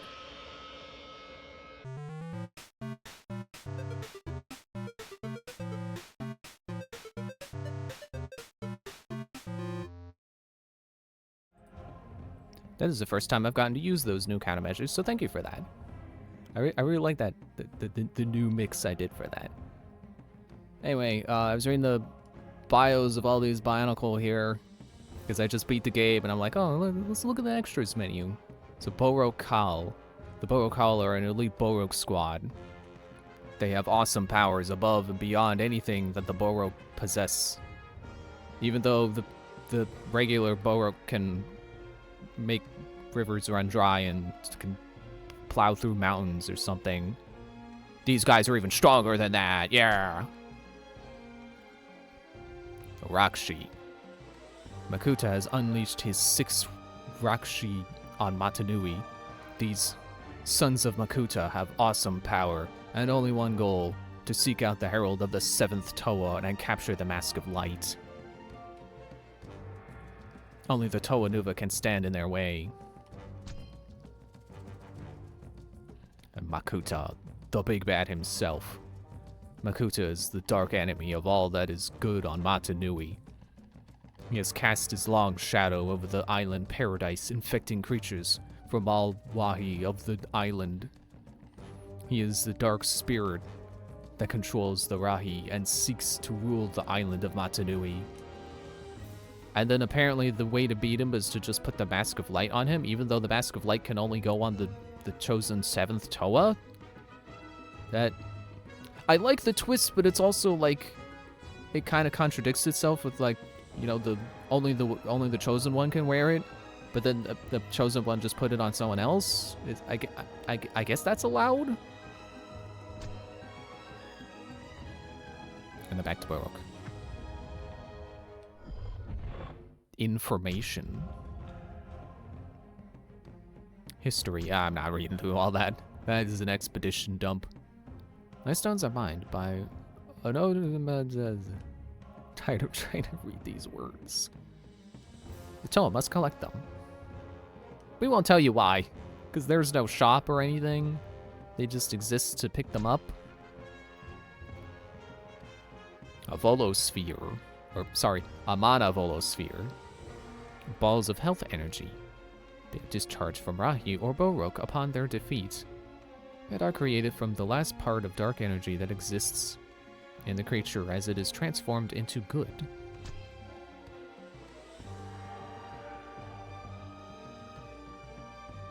Kanohi of elemental energy, which all the Toa pick up, so I guess it's not that elemental. Or I guess it's just like generic elemental, like mana. You know how like a magic system could be like you take mana and then you turn that into fire or lightning or whatever. It's just the essence.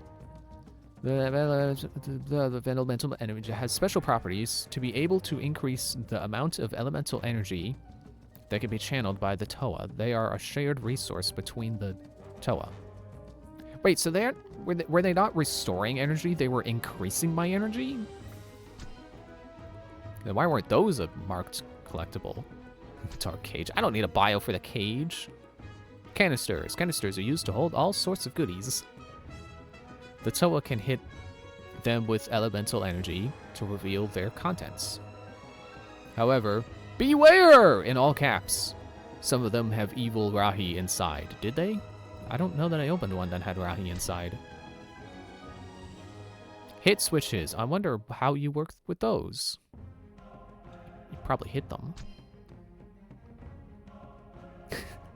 Madu nut. Small coconut-like nuts. Beware! They're very volatile and liable to explode at the slightest movement. Kind of makes them sound like bomb flowers from Zelda, but you don't get to use them. Madu Kabolo. Very unripe Madu. They are also volatile, but only explode when hit with elemental energy. They release an evil smelling gas. Pray tell, what does evil smell like? Which is known to be repellent to the Kane Ra. Okay. So, oh yeah, there was the bonus content as well. Oh, okay, movie trailer, concept art library, toy sneak peek. Oh, well, we gotta see this.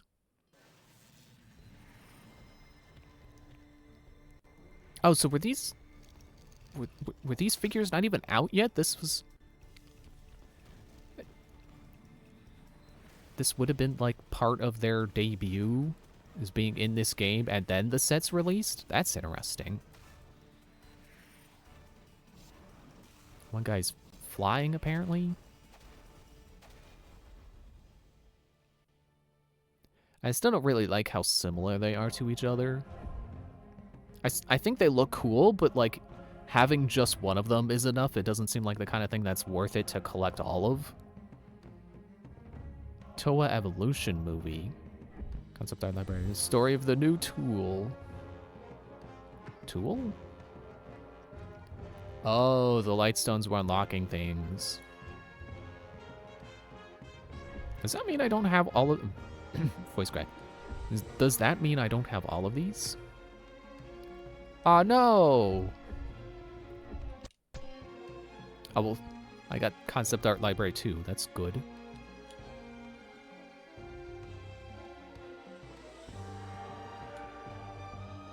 For some reason, I can only use the D-pad for this. When you going up, I hit right!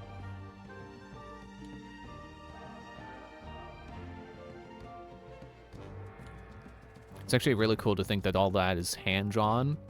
Because not that computer art wasn't done back then. I mean, like, the graphics are computer graphics. But, like, the storyboarding and concept art was probably still hand-drawn. And then these are, like, scans. I don't know why. That guy kind of looks like Oscar Mike from Battleborn. Just color him green. And there you go. So I have this.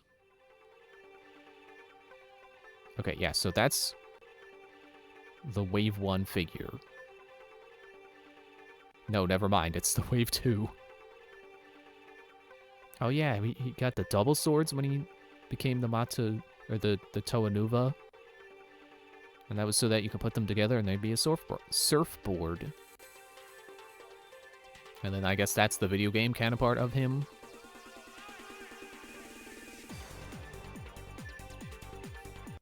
Sweet techno music. Oh yeah, I guess that's kind of demonstrating that he didn't have... Like, he was slow, and then became the Toa Nuva, and that gave him the unique power of being fast. Do I have movie trailer?